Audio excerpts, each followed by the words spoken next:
연주에 맞춰서 같이 부릅니다.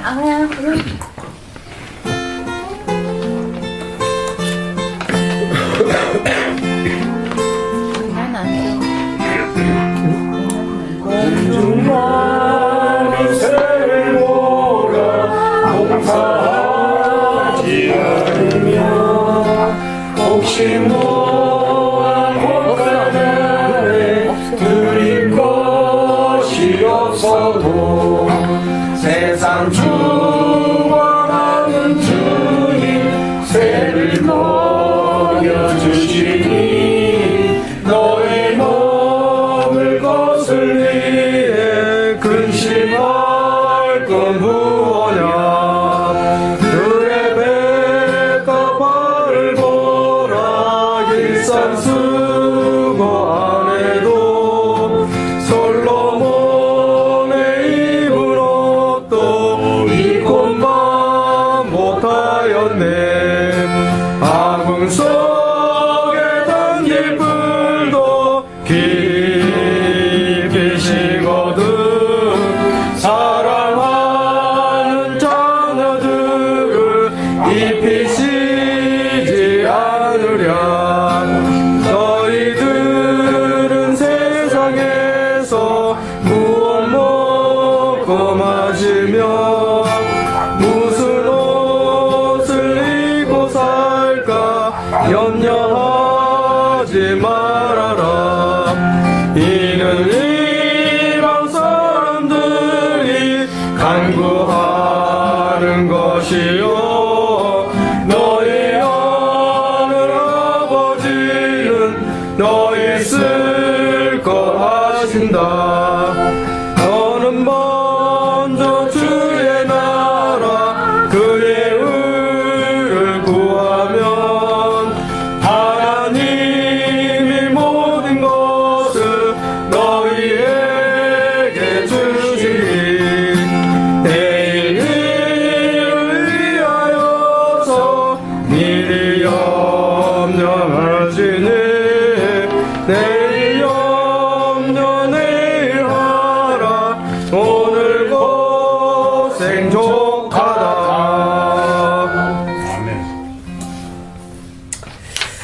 예, 뭐 많이 부르신 찬송가죠. 특히 추수감사절에 많이 부르곤 하는 찬송가인데 역시 오늘 본문하고 좀 연관해서 선택한 찬송가고요.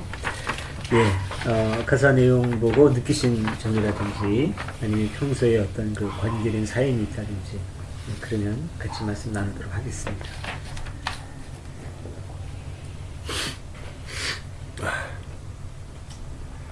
근데 그나마 이제 찬송가 중에도 네.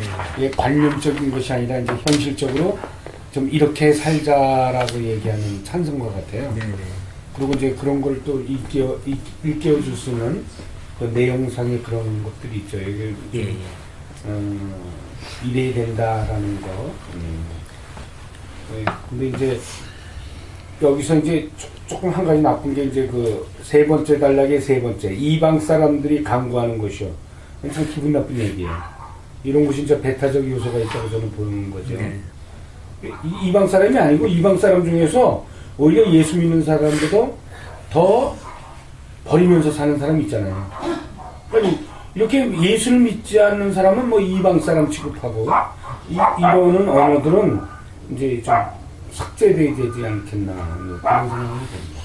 이거는 거꾸로죠? 이거는 거꾸로 이거는 저기 교인들이 간구하는 것이요 이렇게 바꿔야 될 것 같아요. 아니 그게 아니라 여기 교인들이 보면은 간구하는 것이요. 산단락에 너희들은 세상에서 무엇을 먹고 마시며 무슨 옷을 입고 살까 염려하지 말아라. 그 하나님을 믿고 믿는 믿음으로 편안하게 살려고 하는데 그거를 굳이 안 하고 무엇을 먹을까 무엇을 입을까 염려하는 거 이런 것에 믿음이 없는 이방 사람들이다 이거지. 그러니까 이제 뭐 하나님이 다 먹여주고 입혀주고 다 보호하시는데 괜히 쓸데없이 걱정하지 말고 살아라. 예, 중심. 근데 이제 그런 예. 그런 건데 제가 생활을 하면서 지금까지 느낀 것을 보면은 뭔가 무엇을 입어야 되고 무엇을 해야 되고 뭐 앞으로 무엇을 해야 되겠다라고 하는데 계획이 한 번도 제대로 맞아떨어진 건 없고 다만 오늘 굉장히 염려스러웠던 것이 지나고 나면 무슨 세웅지마처럼 네네. 아 그것이 그래서 그때 나한테 큰 약이 됐구나 하는 어떤 그런 저 간증도 할 수 있는 거거든요. 그러니까 이건 믿음에 대한 강조지 그 절대 전 목사님이 얘기하는 그 이방 사람들에 대한 얘기가 잘못 표현한 게 아니지. 아니 이제 여기서 그 이제 근본 뜻은 초민님 말씀하신 그거죠. 예, 먹고 사는데 너무 매이지 말고 예, 그 모든 것을 주관하시는 하나님을 예, 바라보는 삶. 그게 이제 중심 뜻 이제 옳은 말씀이시고 이제 목타님이 짚은 것도 좀 새겨볼 필요가 있어요. 근데 여기서 그럼 그 중심 좋은 뜻만 우리한테 얘기하고 그렇게 살아라 그러면 되는데. 그렇게 먹고 사는데 얽매이고 이거 달라 저거 달라 그거는 이방인들이라고 하는 거지 너희는 그러지 마라 라는 그 표현 속에 이방인에 대한 멸시의식이 담겨 있다는 게 이제 문제거든요. 그걸 지금 짚어내셨는데 그렇죠. 네. 그럼 이방인들은 당연히 그래야 되는 별 볼 일 없는 사람들인 거냐 이제 이런 우리 질문을 우리가 할 수 있죠. 근데 문제는 이게 그냥 이 그 작시자가 쓴 게 아니라 성경 말씀을 따온 거거든요. 산상수훈의 말씀이고 예수님이 하신 말씀을 옮긴 거라고. 그러니까 결국은 예수님이 이런 말씀을 하신 거죠.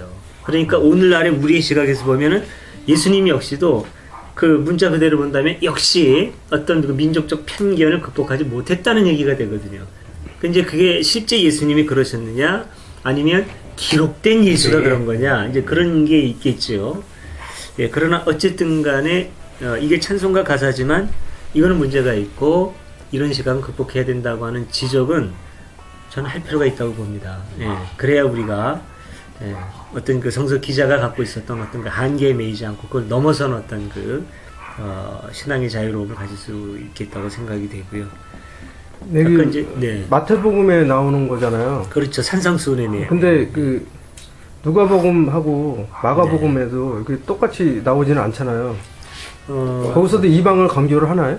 그거는 마가복음하고 이제 누가복음에서. 모르죠. 예, 그걸 이제 살펴봐야 하는데 그 산상수훈이 마가인가 누가인가 같이 나오기는 해요. 부분적으로. 그런데 마태에 와서 굉장히 확장이 되죠. 5장, 6장, 7장이요. 예, 석장으로 5장, 6장, 7장으로 이제 확장이 되는데 다른 복음서에서는 상당히 간단하게 나와요. 주기도문도 누가복음에 나오던 제 느낌으로는 여기서 이방 사람들은 원래 마태가 이제 자기 동족 유대인을 위해서 네네. 한 거라고 제가 그렇게 들었는데 네. 자기 유태인들한테 얘기하는 거니까 이렇게 한 거 아닌가. 네네. 그럴 가능성이 있지요. 그 당시 상황에서는 지금 우리 기준으로 보는 게 아니라. 예. 그리고 제가 며칠 전에 딸과 대화할 때 행복한 삶에 대해서 이제 뭐 주제처럼 뭐 그런 건 아닌데 그냥 지나가는 식으로 얘기한 건데 아무래도 그 자유롭게 살려고 하면 몸이 힘들어진다.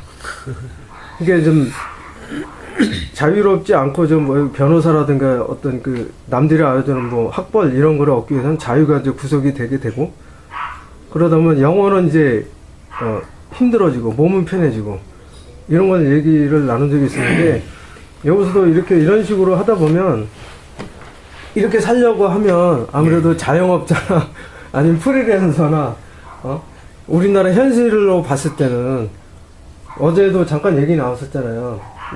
40대 이렇게 제임스 김님 그 친구들 과로사 한 경우 네네. 몸도 같이 힘들어진 경우인데 주변 사람들이 편하게 살 수 있는 거잖아요. 어떻게 보면 냉혹하게 얘기하면 가족들이 본인은 힘든데 예.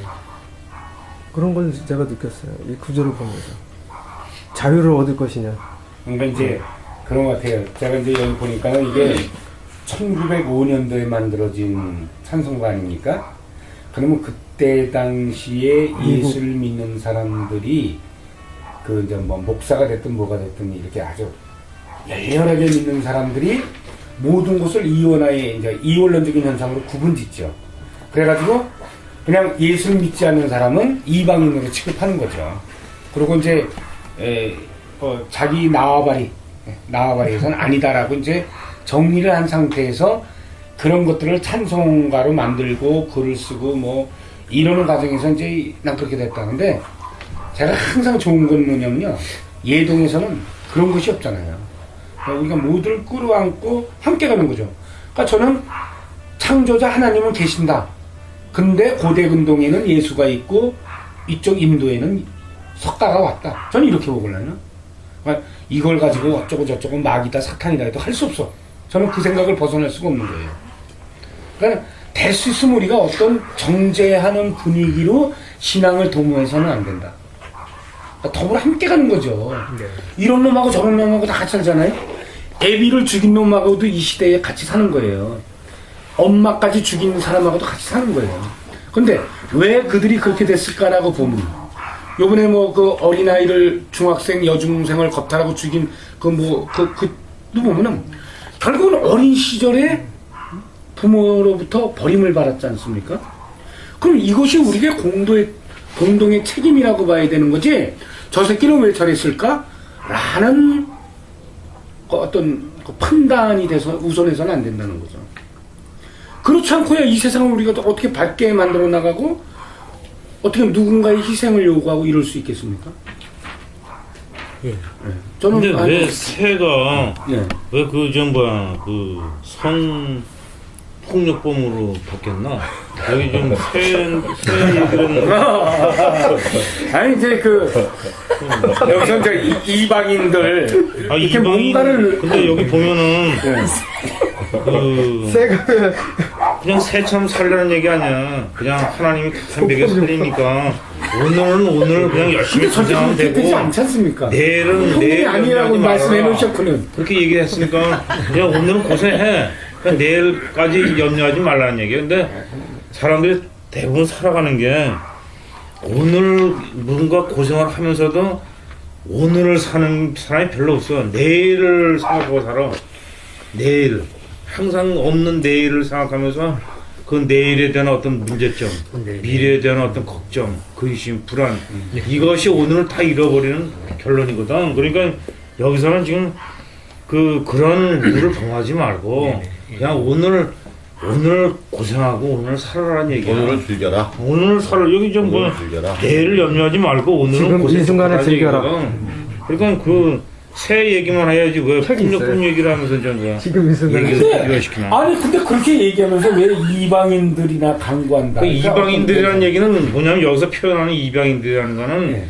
예수 안 믿는 사람이 이방이라고 얘기하는 게 아니고 네. 우리와 다른 사람들 우리는 믿고 믿음으로서 평화롭게 사는데 그렇지 못한 사람들을 갖다가 표현하는 어떤 대표적인. 배타적인 시선이 아닌 것 같아요. 대표적인. 그냥 일반적인 그냥 표현이지 그것이 배타적인 게 아니고 누군가를 지목하는 건 아니거든. 근데 그런 표현이라도 그런 생각을 가지고 대한다면 그럼 우리와 다른 사람이라는 기독교인들의 나쁜 인식이니까 그런 건 버리자. 이런 그러니까 우리와 다른 사람이지 이방인이라고 현재 해가지고 그 보수 기독교인들이 그렇게 써먹기 쉽게 있잖아. 그럼요. 써먹기 쉬운 게 아니라 그렇게 써먹고 쓰지. 있지. 그러니까 문제. 그건 먹탐님만 그렇게 써먹고 있어. 우리는 그거 안 써먹고 있는데. 그왜 혼자서 그렇게 좀 한번 좀 한번 맞았지. 뭐 좋습니다. 정리를 한번 해보죠. 아까 공정을 해 이거 지금 그래. 하신 거예요? 날 보고 무게점하다고 그러잖아. 나그 있자로 할게. 저 이제 이 찬송가가요, 이제 감사절에도 많이 부르고, 그리고 평상시에도 이 곡을 좋아하는 분들이 참 많은 것 같아요. 우선 곡 자체가 참 차분하고, 우리한테 어려움이 있어도 그 어려움에 짓눌리지 말고, 그 믿음으로 그 어려움을 참아내고 이겨내라고 하는 격려의 의미가 담겨 있는 것은 분명합니다. 그런데 우리가 여기서 놓치기 쉬운 부분이 하나 있다고 생각이 돼요. 그것은 뭐냐면, 도대체 하나님께 맡긴다는 게 뭐냐. 그러니까 세를 보면은 뭐 길쌈도 하지 않고 수고도 하지 않지만 하나님이 먹여 살려주신다. 이렇게 나온단 말이죠. 그러면 우리도 아무것도 하지 않고 맡기면은 먹여 살려줄 거냐. 근데 실제로 현실 세계가 그렇지 않거든요. 네, 냉철하게 보면 그렇지는 않습니다. 그 일을 하지 않고 손을 놓고 그저 쉬기만 하라는 의미도 아니고 또 현실 세계가 그거를 수용하는 세계도 아니고 분명히 일을 해야 되죠. 짐승들도 짐승들 나름대로 일을 해요. 굶지 않기 위해서 그 노력을 하고 사냥도 하고 열심히 또 풀을 찾아서 뜯고 그런데 자연이 그걸 다 수용하냐면 아니거든요. 없어서 굶어 죽어가는 짐승들도 많습니다. 재해 때문에. 그러니까 어떤 면에서 이 찬송가가 현실 세계를 정확하게 반영하느냐면은 저는 그렇지는 않다고 봅니다. 한쪽 측면, 그 세상이 갖고 있는 이제 긍정성에 눈을 돌리는 거고 그쪽을 봐서 희망을 가지고 어려움을 참아내자라고 하는 의미는 있지만 그것 때문에 다른 한쪽 면을 무시하거나 아니면은 선을 놓는다고 할 때는 저는 좀 곤란하다고 생각이 돼요. 그런 점에서 이 사람이 갖고 있는 고백의 의미, 그 긍정성, 그걸 받아들여야지 맹목적으로 이걸 객관적인 진리인 것처럼 받아들일 경우에 전 문제가 올 수도 있다고 이제 보고요. 또 제일 위험한 건 전 그거라고 봅니다. 도대체 맡긴다는 게 뭐냐? 맡긴다는 게 일을 안 하고 손을 놓는 게 맡기는 거냐? 전 그거보다는 사이클을 맞추는 게 맡기는 거라고 봅니다. 아멘. 사이클을 맞추는 거. 하나님의 뜻, 신의 뜻, 하늘의 뜻에 사이클을 맞추어서 사이클을 맞춘다면 소통이 이루어지겠죠. 예. 그 하늘의 뜻을 알고 그 뜻을 자기가 살아냈을 때 근심 걱정 없는 여기에서 표현하고 있는 그런 삶이 있는 것이지 손 놓고 난 모르겠어. 사이클 안 맞고 전원 꺼지면 먹통이 되는 거죠. 그렇죠. 아, 죄송해요. 말이 좀 비슷한데 저거는 감 나가는 TV가 그냥 먹통이 되고 마는 것처럼 오늘날 이제 이런 찬송부로 넉넉히 있는 사람 중에 뭐 거의 먹통이 결여되는 표현일 수 있겠습니다만 그런 경우 우리가 많이 느끼지 않습니까? 진정한 어떤 그 신앙이라고 하는 것, 하나님과의 교통이라고 하는 것은 사이클을 맞추고 신의 뜻과 신과 사이클이 맞춘 하늘과 사이클이 맞춘 상태에서 함께 하는 삶, 그걸 의미하는 것이어야지 두 손 놓고 나는 모르겠다라고 하는 그거는 분명히 아니라고 봅니다.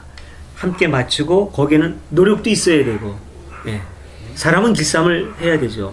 동물은 동물들 나름대로의 자기 본능에 따른 뭐 본능이 하늘의 뜻이죠. 짐승들에게는 그런 삶이 필요하다고 생각이 되고요. 아까 하나 꼭 하고 싶은 일이 있었는데 그리고 염려에 대한 거예요. 내일 일을 염려하지 마라. 예. 그날 고생은 그날에 족하고 한날 그 고생은 그날 하루로 족하다라고 하는 게 제가 고민했던 문제입니다. 그러면 미래에 대한 계획도 세우지 말아야 되는 건가? 그거를 의미하는 건 아닐 겁니다. 여기서 말하고자 하는 중요한 의미는 아까 이제 최민님께서 짚어주신 대로 미래에 대한 근심 걱정으로 오늘을 무의미하게 보내거나 스스로 고통을 만들어서 받지 말라. 그런 의미죠. 매 순간순간 충실하게 살아라 라고 하는 것이지 미래에 대한 계획 없이 맹목적으로 그날 그냥 살아라고 하는 뜻은 아닐 겁니다. 어떤 미래에 대한 어떤 그 계획이라든가 희망이라든가 기대라든가 이건 있어야죠. 네. 믿음이라고 하는 건 희망, 소망도 우리가 담아내는 거니까 그거는 이때 매 순간순간 그 하나님 앞에 충실한 삶 어떤 그런 걸 말하는 게 아닌가. 어떤 걱정이 아니라 그런 의미로 받아들여야 되지 않나. 그런 생각이 좀 듭니다. 요새도 그런 사람들 좀 많이 있는 것 같고요. 기도원에서 생활하는 사람들 일부. 네. 그리고 과거에도 있지 않았었나요? 예수님 곧 재림하실 것이다 하면서 아무것도 안 하고 남들 손에 의지해가지고. 네. 그래서 성경에도 나오지 않았나요? 그러니까 되게 문제가 이제 그 예수쟁이들이 그 기도원 같은 데 가면은 네. 이 찬송가 부르면서 밥도 안 먹고 그냥 뭐야 앉아 있는 사람들이 많아. 기도하고는 저 병을 갖다가 아무것도 안 하면서 병을 낫게 해는 그런 바라는 거. 이거를 그 전 재산을 뭘 바치고 뭐 들어가 있는 그런 교단도 있잖아요. 아니 그냥 그래서 이런 게 많이 좀 그런 교단이 아니라 다 그렇지 뭐. 이게 좀 활용이 많이 되지 않을까 싶은 생각도 드네요. 이 찬송 이 찬송 부르면서 그렇게 요구하기에는 좋은 재료가 있어요. 재료가 되게 새도 먹여주는데 이렇게 목사들이 이렇게 설교할 때 이렇게 새도 먹여주는데 사람은 너는 하나님의 아들이니까 얼마나 잘 먹여주겠느냐 이래가면 걱정하지 말라고 그러거든. 있는 거 다 가지고 그리고 있는 거 다 갖다가 하나님께 바치고 그러면 너의 상급이 하늘에 크리라 이래가면서 설교를 하거든. 하나님 나라의 창고에 곳간에 쌓아두라. 자기 곳간에 쌓아두지 말고. 예, 안타까운 일이죠. 예, 그런 이 찬송가가 이게 문제예요.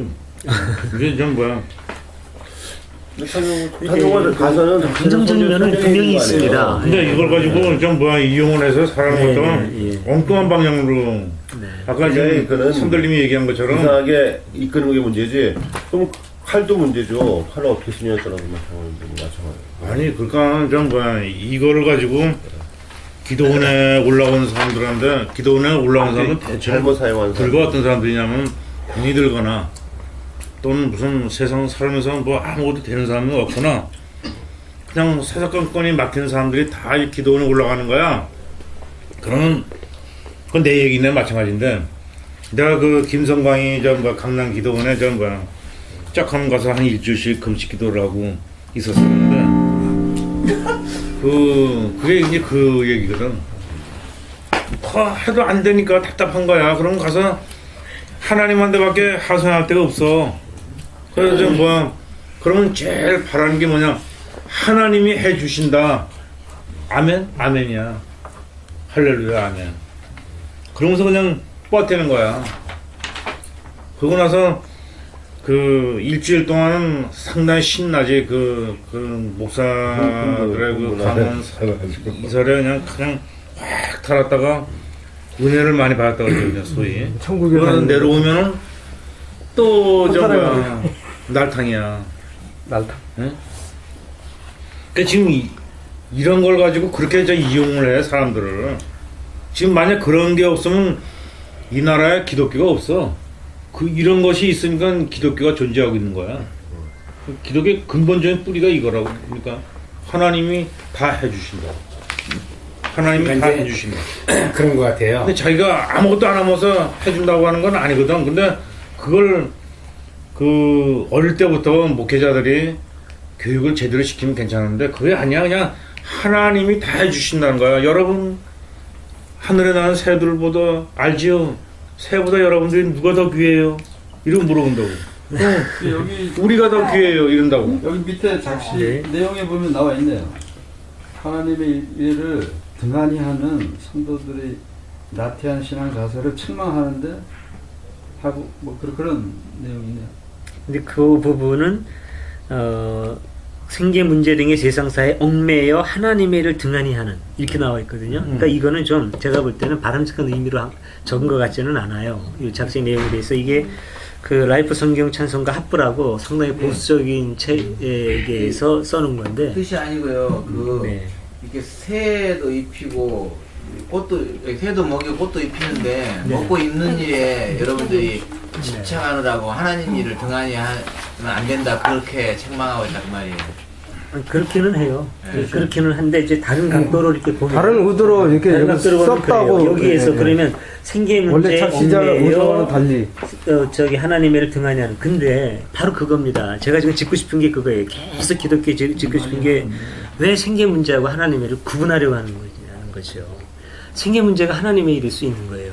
그러니까 원래의 그 이스라엘 사람들이 갖고 있는 의식은 생계 문제를 소홀히 하다 보면 그러면 가난한 사람, 없는 사람, 사회적인 착취 계급에 주목한 예수는 뭔데요?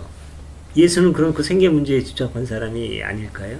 그러니까 이런 것들이 왜곡됐을 때 그러기가 참 쉽다는 거죠. 생계 문제, 돈 문제 거경매이지 말고 하나님을 바라봐. 그러면서 현실 세계에 대한 눈을 돌리게 만들고 추상적인 하늘을 바라보게 만들어. 이건 굉장히 비사회적이 될 수 있습니다. 이게 이제 제가 기독교에 갖고 있는 현실 기독교에 짚고 싶은 그런 얘기예요. 먹고 사는 것만큼 숭고한 일이 어디 있는데요. 근데 이게 뭐가 문제냐면 내가 먹고 살기 위해서 내가 돈 많이 벌고 다른 사람과 착취하다가 돈 많이 벌어야 돼. 돈이 최고야. 이거는 고약하죠.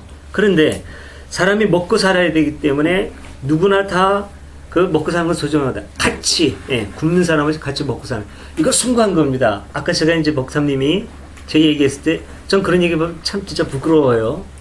전 진심으로 그런 얘기 생각을 하는 거예요. 전 목사님 신들매 풀기도 감당치 못하겠다고 했는데 전 그 생각을 하는 거예요. 저는 입으로 떠들지만 예수님이 하는 일이 전 그런 거였다고 봅니다. 가난한 사람, 없는 사람 찾아가서 같이 먹는 거죠. 밥상 공동체, 제가 자꾸 말씀드린 이거 생명운동입니다. 이거보다 더 숭고한 하나님의 일이 어디 있어요? 그거 내버려도 굶거나 말고 굶더라도 하나님 앞에 헌금 바치고 당신 지금 밥 한 끼 먹는 것보다 기도하는 게 중요하지. 그런 식의 추상성, 그런 식의 영성은 좀 거부하고 싶은 거예요. 던져버리고 싶은 거죠. 그 영성이라는 미명하에 그 추상적인 것이 너무나 구체적이고 현실적인 것을 가로막고 있다면 그건 종교는 바로 아편이 될 수도 있다는 거죠. 저는 이제 그런 생각을 갖고 있는 겁니다. 네. 예수님이, 그러니까 제가 기독교에 갖고 있는 여전히 현실 기독교를 너무나 싫어하면서도 그 복음의 원형에 갖고 있는 깊은 매력은 그거예요. 이런 종교는 없어요. 종교하면 영성이지, 초월성이지. 이렇게, 아니, 가난한 사람, 과부, 고아를 돌보는 거, 그게 바로 제사의 핵심이야. 하나님 앞에 뭐 찬송? 예물을 그거 다 집어쳐. 찬송소리 다 집어쳐. 나는 너희가 바치는 쇠양의 기름에 배불렀어. 그거 말고 과부를 돌봐. 고아를 돌봐. 그게 바로 제사야. 이런 종교 어딨나요? 실생활, 너 인간답게 바로 살아. 이웃들한테 해끼지 말고 바로 살아. 그게 바로 진짜 예배야. 이런 얘기거든요. 이렇게 현실적인 종교가 어딨냐는 거죠. 근데 그걸 안 가르치잖아요. 지금 그러니까, 모든 기독교가 지금 그걸 안 가르치잖아요. 그러니까 문제죠. 그러니까 근데 이제 근데 그런 분들도 있고 그렇게 사는 분들도 있는데 그게 주류가 되지 못하는 게 참 문제고. 근데 그렇게 살면 그렇게 살면 이제 그러니까 가족들도 힘들잖아요. 그럴 수 있죠. 우리 동네만 해도 여기 교회가 정자교회라 큰 교회가 하나 있어. 근데 한동안 다녀도 그다 지금은 안 다니고 있지만. 근데 교인들을 왔을 때 예배 시간에 내가 그랬어. 여러분 거기도 교회지만 여기도 교회입니다. 그러니 이 병원을 위해서 여러분들이 기도해 주길 바랍니다. 그러고 말았어. 그랬는데 저 사람들은 지금 나를 이단이라고 생각해. 타락한 사람이야. 나는. 지네들은 굉장히 믿음에 충실한 사람이고 새벽마다 나와서 예배드리고 기도하는 사람들이고 나는 아닌 사람이야. 근데 지금 현실 기독교가 그 모든 교인들한테 가르치는 것이 그런 거야. 예. 생활이 아니야. 그냥 다만 거기 모여서 그 자리에서 기도하는 것이 그 사람들의 기본이야. 그 사람들의 기본이고 그것이 잘 믿는 믿음이야. 여기 와가지고 어떤 노인들한테 단 하나의 봉사도 못한 주제들이 네. 봉사부 만들어가지고 뭐 멀리 가서 봉사한다고 그러고 그러는 거 보면은 황당한 거야. 우리가 볼 때. 내가 볼 때는 황당한 거야. 그렇죠. 그 가끔가다 목욕탕에서 이제 그 장로를 만나면 이제 앉아가지고 빨가벗고 목욕탕에서 들어서 그러지. 그 봉사가 뭐 하는 거예요, 봉사요? 이러고 말아. 근데 이 병원에 와가지고 아무도 봉사한 사람이 없어.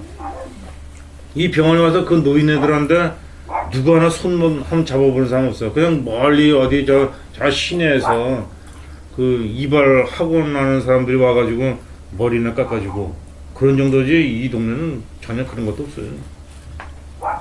예, 우리 뭐 시간이 이게 뭐야? 나는 그래서 사실 그 교회라고 하는 그 말 자체가 아주 싫은 거예요, 사실. 네네. 그래서 좀 그 얘기 뭐 믿는다 어쩌고저쩌고 안 하면 그래. 너나 잘 믿어라. 어제 누구 말 맞더나 죽었다 살아나는 것은 뭐 하나밖에 없다 그런 얘기도 내가 들었지만. 자, 우리 시간이 많이 갔지만 좀 정리 좀 해야 될 것 같고요. 아까 이제 기도 얘기도 많이 나오고 신앙이 정말 어떤 게 바른 신앙이고 열심히 있는 신앙이냐라고 하는 그런 문제하고 연결되는 것 같은데, 아까 사도 바울 얘기도 나왔고요. 바울에 대해서 뭐 두 감정을 갖고 있는 분들도 많을 겁니다. 교리주의의 청시자, 아주 부정적으로 볼 수도 있겠고, 그 예수님의 가르침을 정리해서 기독교의 토대를 놓은 참 귀한 기독교의 뭐 성자 이렇게 볼 수도 있는데, 어쨌든 간에 그분의 유명한 가르침 중에 항상 기뻐하라, 쉬지 말고 기도하라, 범사에 감사, 이런 내용 있지 않습니까? 한번 그 중에서 쉬지 말고 기도하라는 내용, 그걸 갖고 잠깐 생각을 해보죠. 아무리 기도 열심히 해도 쉬지 않고 기도하는 게 가능한가요? 기도 열심히 한다는 분한테 그걸 지킬 수 있는지를 한번 물어보십시오. 화장실도 가야 하고 저도 그 점에 대해서 굉장히 많이 생각을 해봤어요. 예. 쉬지 말고 기도하라. 기도는 호흡이다. 뭐 이래가면서 그러길래 저 사람들은 무슨 저따위 소리를 하고 앉아있나. 그러면 여기에서 이런 시간도 갖지 말아야죠. 이렇게 얘기하는 동안은 기도 못 하잖아요. 근데 제가 볼 때는 24시간 기도하는 분들이 있어요. 24시간 진짜 쉬지 않고 잠자는 동안에도 기도하는 분이 있어요.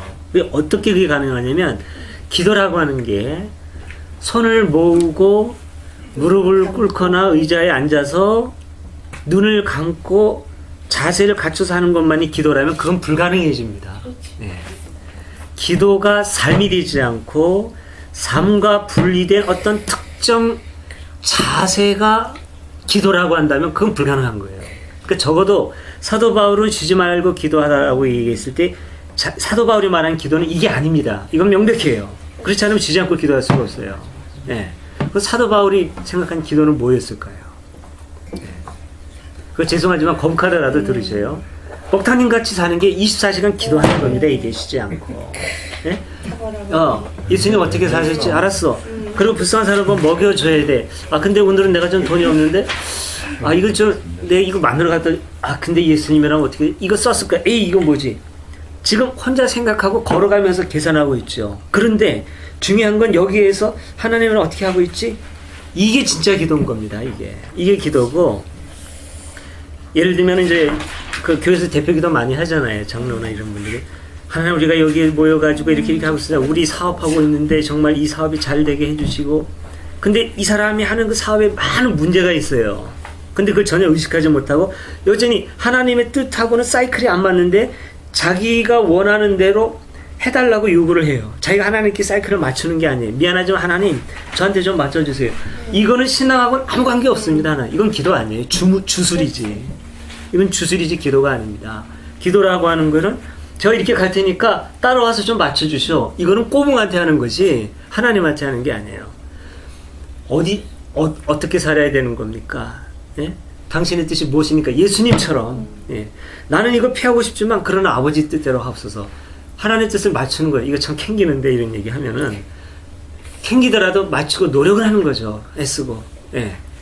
그러면 무슨 짓을 하든 어디 가선 화장실에 가서 용변을 보든 예. 아니면 열심히 바이어 만나가지고 하더라도 이 사람 좀 내가 한마디 좀 사기쳐가지고 돈 좀 더 벌고 싶은데 이래봬도 내가 크리스찬인데 이러면 안 되지. 하나님 내려고 정직해야지. 이 사람 지금 바이어하고 얘기하지만 기도하는 겁니다. 이게 24시간 기도하는 거예요. 예. 그러지 않고 쉬지 않고 기도하는 거 불가능하죠. 밥 먹으면서도 엄마가 쌀 씻으면서 이 쌀 먹고 우리 아들 딸 이렇게 쫙 커가지고 정말 부끄러움 없이 살아야지. 기도하는 거죠. 하늘의 뜻을 맞추고 있는데. 잘 때는 어떡해요? 예? 잘 때 그냥 편히 주무시면 되죠. 잘 때는 생각 다 놓고 편히 자는 게 하나님의 자기 뜻이죠. 집에서 자는데 무슨 기도이지? 그거 기도일 수 있는 거예요. 왜 그러냐면 몸으로. 기도가요. 네, 자꾸만 있잖아요. 이거 문자주의로 그걸 해석해가지고 쉬지 말고 기도하라. 그걸 갖다 착한 초점을 맞추시는데 그것도 좀 문제가 있어요. 그렇지. 그렇게 말을 한참 있어. 그러니까 쉬지 말고 기도하라는 그 문자에 사로잡혀가지고 또 하나의 문자주의예요. 그렇죠? 그렇죠? 그러니까 그 기도라고 하는 거에 대해서 그게, 지금 개념을 제가 부수고 깨고 있는 거예요. 일반적인 기도라고 하는 걸 그래서 그리스도인들 어떻게 갖고 해야 있는 되냐는 걸 깨는 사고방식에 건데 대해서 얘기를 하시는 그거를 구분해가지고 이 기도 저 기도라고 생각하시면 모순이죠.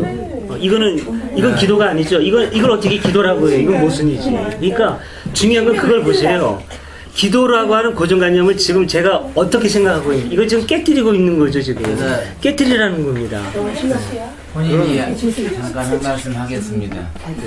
아이들님 집중해 주세요. 왜요? 아니 저 네팔에 그 산에 막 올라가는데요. 포터들이 40km씩 올라가잖아요. 근데 우리 좀 젊은 사람이 우리 짐을 좀 많이 나눠줘 갖고 좀 무겁게 지고 갔어요. 근데 좀 미안해 갖고 내가 중간에 쉬는 데서 그 네팔 그 현지인 포터한테 우리 이 친구가 앞으로 이렇게 일이 신통치 않으면 여기 와서 포터를 할 예정이다. 그래서 지금 연습하고 있다 그랬더니 그 사람이 그 젊은 사람이 그 굿잡이라고 포터라고 하는 게 그래서 난 생각하기를 그 참 자조적으로 그런 줄 알았어요. 자기들이 힘든 것을 날마다 그 돈 만 원이거든요. 하루 10,000원 벌기 위해서 이렇게 짐지고 다니는데 그 사람이 굿잡이라고 하는 것 뒤에 이어서 The work is worship 그랬어요. 일하는 것이 경배하는 것이다. 네. 자기는 이 일하는 그 고통스럽고 수고로운 것을 그 사람이 믿는 신이 하나님이냐 이건 모르죠. 신에게 경배하는 거라고 생각한다는 거예요. 자기는. 그렇게 생각할 때 이 일은 굉장히 이 지금 좋은 직업일 수 있다. 자기가 왜냐하면 경배를 날마다 할 수 있잖아요. 매일 포토를 하니까. 매일 예배를 이렇게. 근데 나는 그 생각을 그 말을 듣고 생각하니까 마침 부활을 막 지나고 갔거든요. 내가. 그러니까 우리는 부활하면 어떻게 하면 뭐 거듭날 것인가 살 것인가를 너무 골 빠지게 하느라고 진짜 부활이 뭔지도 모르는데 내가 숨 쉬는 것이 정말 경배로구나. 내가 숨을 쉬고 살아있다는 거 이게 부활이고 내가 매일 숨을 쉬고 있는 순간은 이 숨이 바로 경배고 찬양이로 반대로 얘기하면 내가 숨 쉬는 것이 그런 경배가 될 수 있도록 살면 이제 된다는 뜻인데 쉬지 않고 기도한다는 거예요. 없어졌다 새로 나오듯이. 그 연관지어서 정말 우리가 숨 쉰다는 것 자체를 기쁨으로 생각하면 잠자는 순간도 사실 진짜 경배가 될 수 있는 거죠. 아니, 저는 결코 이제 제가 지금 말한 게 어떤 그 기도에 대한 그냥 뭐 단순히 그걸 어떤 거 부수기 위해서 기존의 그 기도에 대한 관념을 부수기 위해서만 얘기하는 거 아니에요. 저로서는 이것 때문에 오랫동안 옛날서부터 고민해왔던 문제예요. 명백하게 모순되는 이 문제를 어떻게 해석해야 정말 사도 바울을 어떻게 해서 어떤 의미로 쉬지 않고 기도하라고 했을까? 이 사람한테 어떻게 그게 가능했을까? 하는 거거든요.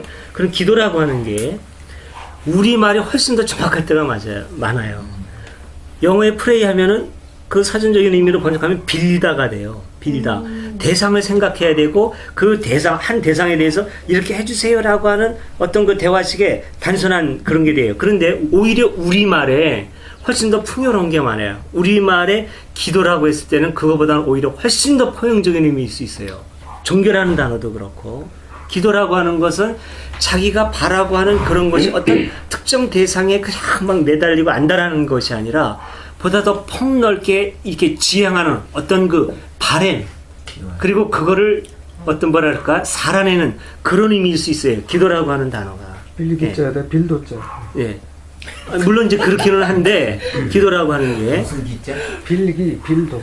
예 그렇기는 한데 그렇다 하더라도 단순히 프레이라고 하는 말보다 오히려 그런 의미가 있을 수가 있어요. 근데 그 빈다라고 하는 것도 영어에 프레이 하면은 그 사람들의 세계관 속에서는 신하고 딱 연관이 돼요. 근데 우리가 빌도 뭐 누구를 대상으로 하는 건데요? 그 바란다는 하늘일 수도 있고 포괄적. 네. 아니 빌기 그게 맞을 거예요. 저도 그렇게 알고 있어요. 제가 사전 찾아본 적도 있거든요. 빈다는 것이 바란다는 네. 뜻이 있지 뭐. 네, 바란다는 뜻이 있고 그리고 그 빈다는 게 동양적인 개념에 있어서는 어떤 하나의 대상 딱 맞춰져 있지가 않아요. 굉장히 폭이 넓어요. 다원적인 하늘일 수도 있고, 네, 부모일 수도 있고, 나일 수도 있고, 친구일 수도 있고, 자연일 수도 있는 거죠. 그러면 총체적으로 어떤 그 세상과의 그 조화로움이라고 그럴까요? 이런 것과 연결될 수도 있는 거죠. 전 그게 중요하다고 보는 겁니다. 그 삶이라고 하는 것도 아까 이제 그 말씀하실 때 전 무슨 생각이 들었느냐고 하면은 전 딱 본능의 생각이 돼요. 본능에 충실한 거 이게 사실은 굉장히 중요한 거라고 저는 봅니다. 본능에 충실한 거. 인간은 본능을 거스리면서부터 문제가 생겨요. 엄청난 고통을 인간 스스로 받고 있는 거죠. 예. 아까 우리 봉화대님 좀 듣기 싫을지 모르지만 배설을 참아내는 고통 이것도 인간만이 갖고 있는 거예요. 자연을 거스렸기 때문에. 어제 한 얘기지. 근데 하여튼 뭐라 그럴까요? 저는 그 본능을 수반하는 생각을 갖고 있거든요. 본능을. 예. 그러니까 잠잘 때 그냥 편히 자는 그거 하나님의 뜻이죠. 그렇지 않나요? 자식이 잠잘 때 어떻게 자기를 원하세요? 땅 근심 걱정 없이 편히 자기를 원하시지 않나요? 잠자면서 부모 생각하기 원하십니까? 잠자면서 우리가 하나님 생각하기를 진짜 하나님이 우리 아버지라면 원하실까요? 아니면 잠잘 때 아무 생각 없이 그냥 편히 자기를 원하실까요? 이거 분명한 거 아닌가요? 저는 분명한데. 하나님은 그러려도 원하시는 것이 없어요. 네? 조차도 원하지 않는다고. 네네. 아니 그것도 의미 있는데 부모라면 우리가 하나님을 이제 아버지라고 생각하니까 내 부모 하나님을 아버지라고 생각하면 굉장히 문제를 분석하기가 쉬워진다고 봅니다. 제 경우에. 저는 우리 애들이 자면서 모두 생각하든 말든 그냥 자면 좋겠어요. 그러니까 잠이 좋겠잖아요. 해준다면 나는. 그러니까 제 얘기가 바로 그 얘기입니다. 자면서 아버지 생각하고 아버지한테 아버지 우리 아버지 그 생각하느라고 잠 못 잔다면 어떡하겠어요? 근데 이제 그런 것 같아요. 그 자면서 기도가 가능하냐. 지금 이제 손님이 그런 말씀을 하셨는데 전 가능하다고 봐요. 왜냐면 내가 하루, 그 묵상은 2, 3분이면 돼요. 내가 하루를 살아온 게 감사한 마음으로 잠을 청하면 되고 눈을 떴을 때 내가 오늘 무엇인가를 할 수 있다. 뭐 저 같은 경우에 그렇잖아요. 6시 반에 7시에 일어나서 그냥 무조건 옷 입고 세수도 안 하고 가는 거예요. 오토바이 타고 가서. 그럼 가면 오늘 내가 뭐 장을 몇 번 보고 뭐 이런다는 생각으로 이제 딱 돼 있으니까. 그리고 이제 하루를 잔다는 것도 제가 우리 딸이 대학교 다닐 때까지만 해도 걔네들이 안 들어오면 잠자본 적이 한두 번밖에 없었어요. 수십 년 동안. 네. 왜냐면 딸이니까는. 그런데 내가 일단 졸업하고 나서는 그런 거 없어요. 요새는 제 평생에 지금 제대한 지 30년인데 25년 동안은 12시 안에 잠자본 적이 없어요. 새벽 4시, 5시, 6시까지 장사를 했죠. 대학로에서 장사할 때. 새벽 2시. 뭐 빠르면 2시예요. 그러니까 평생을 어차피 제가 이제 술 장사를 했으니까 맥주집 뭐 라이브 카페 같은 걸 했으니까는 자면서 기도하는 얘기만 해. 그거는 그게 기도라는 거예요. 예. 그 기도에 대한 그거는 하루를 감사하고 정의를 다시 내려야 되겠구먼. 네. 기도에 감사하시고 중심은 기도예요. 기도에 대한 어휘를 좀 정의를 해야 된다고 하면 그냥 뭐 산들림 말씀에 의하면은 산다는 그 자체가 그 하나님하고 사이클을 맞춰서 산다고 하는 그 자체가 기도다. 그 얘기고. 동의합니다. 그리고 그렇게 자면은 그것도 기도다. 그 얘기고. 예.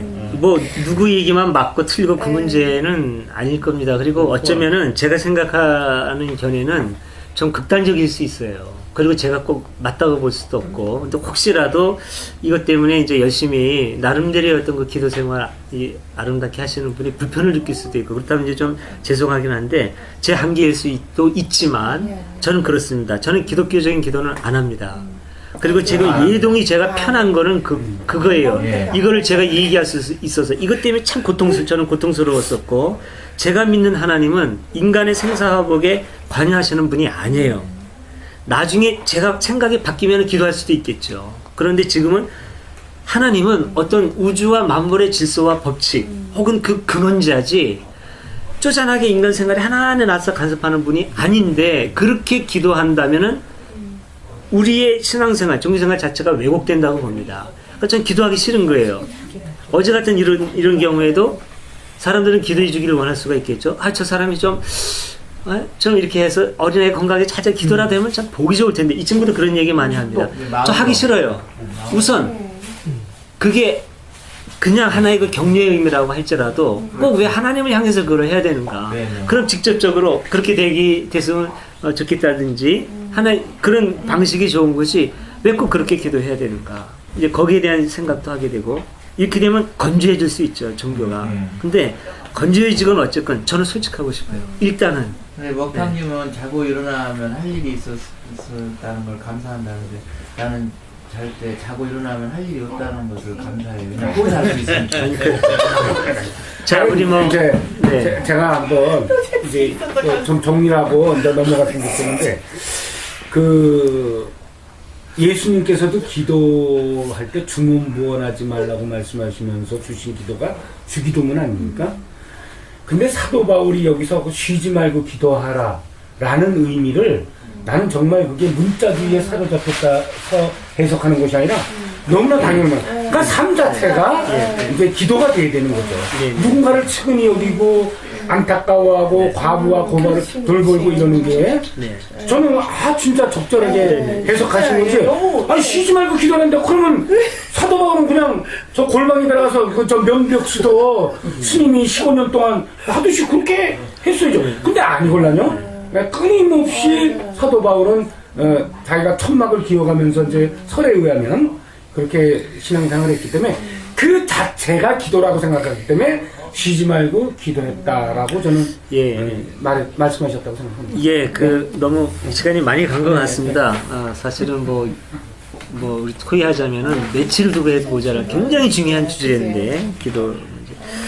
예, 정리하죠, 너무 시간이 많이 갔습니다. 예, 우리 주님의 기도 같이 드리겠습니다. 하늘에 계신 우리 아버지의 이름을 거룩하게 하시며, 아버지의 나라가 오게 하시며, 아버지의 뜻이 하늘에서와 같이 땅에서도 이루어지게 하소서. 오늘 우리에게 일용할 양식을 주시고, 우리가 우리에게 잘못한 사람을 용서하오니 우리 죄를 용서해 주시고, 우리를 시험에 빠지지 않게 하시고 악에서 구하소서. 나라와 권능과 영광이 영원히 아버지의 것입니다. 아멘. 오늘 성서 연구는 복음서 연구 40번째 시간인데요. 바리새인과 사두개인, 역시 이제 이 사람들과 예수님의 어떤 그 관점의 차이로 인해서 발생하는 그런 갈등들입니다. 오늘날 교회의 모습과 또 우리들이 추구하는 어떤 그 바람직한 복음의 원형, 어떤 것인지 그런 거를 우리들이 찾아가는 데 도움이 될 수 있는 부분이라고 봅니다. 우리 항상 했던 것처럼 마르코 복음을 읽고 나머지 복음서는 각자 읽는 걸로 그렇게 하겠습니다. 오른쪽으로 이렇게 돌아가도록 하겠습니다. 제가 먼저 마르코 복음서 한 문장 읽겠습니다. 바리사이파 사람들이 와서 예수의 속을 떠보려고 하나님의 인정을 받은 표가 될 만한 기적을 보여달라고 하면서 말을 걸어왔다. 예수께서는 마음속으로 깊이 탄식하시며 어찌하여 이 세대가 기적을 보여달라고 하는가. 나는 분명히 말한다.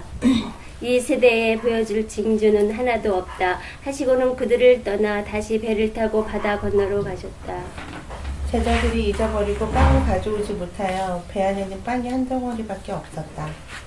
예수께서 제자들에게 바리사이파 사람들에게 이룰 유대인으로 조심하라 하고 경고하시자 제자들은 빵이 없구나 하며 걱정하였다. 예수께서 군인출을 하나 채시고 이렇게 말씀하셨다. 빵이 없다고 걱정들을 하다니 아직도 뭘 알지 못하고 깨닫지 못하느냐. 그렇게도 생각이 둔하냐? 너희는 눈이 있으면서도 알아보지 못하고 귀가 있으면서도 알아듣지 못하느냐? 벌써 다 잊어버렸느냐? 빵 5개를 5,000명에게 나누어 먹였을 때에 남아서 거두어들인 빵 조각이 몇 광주리나 되었느냐? 그들은 12광주리였습니다 하고 대답하였다. 또 빵 7개를 4,000명에게 나누어 먹였을 때에는 남은 조각을 몇 바구니나 거둬들였느냐 하고 물으시자 그들이 7바구니였습니다 하고 대답했다. 예수께서는 그래도 아직 모르겠느냐 하고 말씀하셨다. 예수의 일행이 벳사이다에 이르렀을 때 사람들이 소경 한 사람을 예수께 데리고 와서 손을 대어 고쳐주시기를 청하였다. 예수께서는 소경의 손을 잡고 마을 밖으로 데리고 나가서 그의 두 눈에 침을 바르고 손을 얹으신 다음 무엇이 좀 보이느냐 하고 물으셨다. 그러자 그는 눈을 뜨면서 나무 같은 것이 보이는데 걸어다니는 걸 보니 아마 사람들인가 봅니다 하고 대답하였다. 예수께서 다시 그의 눈에 손을 대시자 눈이 밝아지고 완전히 선해져서 모든 것을 똑똑히 보게 되었다. 예수께서는 저 마을로는 돌아가지 마라 하시며 그를 집으로 보내셨다. 예. 이제 마태복음하고 누가복음은 각자 한번 읽어보겠습니다. 5분 후에 나눔의 시간 갖겠습니다. 있으시면 자유롭게 말씀해 주시죠. 누룩이라는 거, 네. 이 사람들 가르침이라고 하는데 갑자기 저는 그 공산주의가 생각이 나는 거예요. 좋고 나쁘다는 뜻이 아니라 어떤 사람의 어떻게 보면 가르침인데 세계가 완전히 그 변혁이 되고 또 서로 간에 이렇게 사회주의하고 또 자본주의하고 이렇게 전쟁 벌어지고 전투 벌어지면서 많이 죽었잖아요. 그런 생각이 드네요. 그러니까 누룩이 처음엔 작게 시작했는데 누룩의 개념에 엄청 대해서 커지면 예. 네. 그러니까 그만큼 잘못된 가르침을 예수께서는 엄청 경계를 하시는 거예요.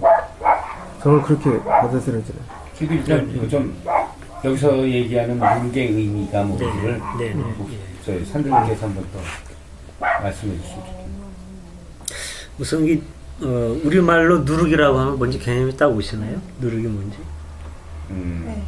뭐로 발효할 때 쓰는 분패 그렇죠. 효목은 아니고 술 담글 때 효목은 예. 이스트죠. 효목은 영어 성경에는 그냥 이스트라고 되어 있어요. 이스트. 예. 빵에 넣으면은 예. 빵을 부풀리는 역할을 하는 거예요. 그러니까 저 6월절에 쓰는 무교병이라고 하는 거 있잖아요. 무교. 그 교가 누룩 교자거든요. 그러니까 이스트를 넣지 않은 빵. 그러니까 부풀리지 않고 그냥 하는 호떡 같은 빵이 되겠죠. 근데 거기다가 이스트를 두면은 부풀어야 해요. 그래서 예수님이 그 천국 비유하실 때도 하늘나라는 어디에 넣은 누룩과 같으니 그런 표현을 쓰죠. 누룩과 같다. 그러니까 누룩을 이라는 표현을 쓸 때 중심 개념은 뭐냐면 확장성을 의미를 하는 거죠. 확장성. 누룩은 팽창을 시켜요. 예. 그러니까 하늘나라도 지금은 작게 시작하지만 그러나 이렇게 하늘나라가 확장돼서 우리의 생활 속에 널리 퍼지게 될 것이다. 그런 의미가 있는 거죠.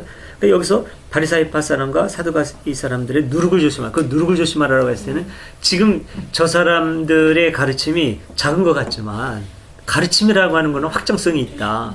너희들이 제대로 분별하지 않으면 그게 굉장히 커져서 너희의 생활을 지배하게 될 것이다. 그런 의미로 썼다고 봐야죠. 예. 그 하늘나라에 대해서 설명했던 거와 마찬가지로. 예. 그러니까 이 확장성은 예수님의 가르침에서도 나타날 수가 있는데, 예. 어쨌든 이 가르침, 확장성이 있다는 겁니다. 그리고 그 누룩이 가르침을 의미하는 게 분명한 거는 마태복음 끝부분에 바로 딱 설명이 그렇게 나와요. 예, 그들은 예수께서 조심하라고 하신 것이 빵의 누룩이 아니라 바리사이파 사람들과 사두가이파 사람들의 가르침이라는 것을 깨달았다. 이게 나오지 않습니까? 그 가르침을 의미하는 거죠.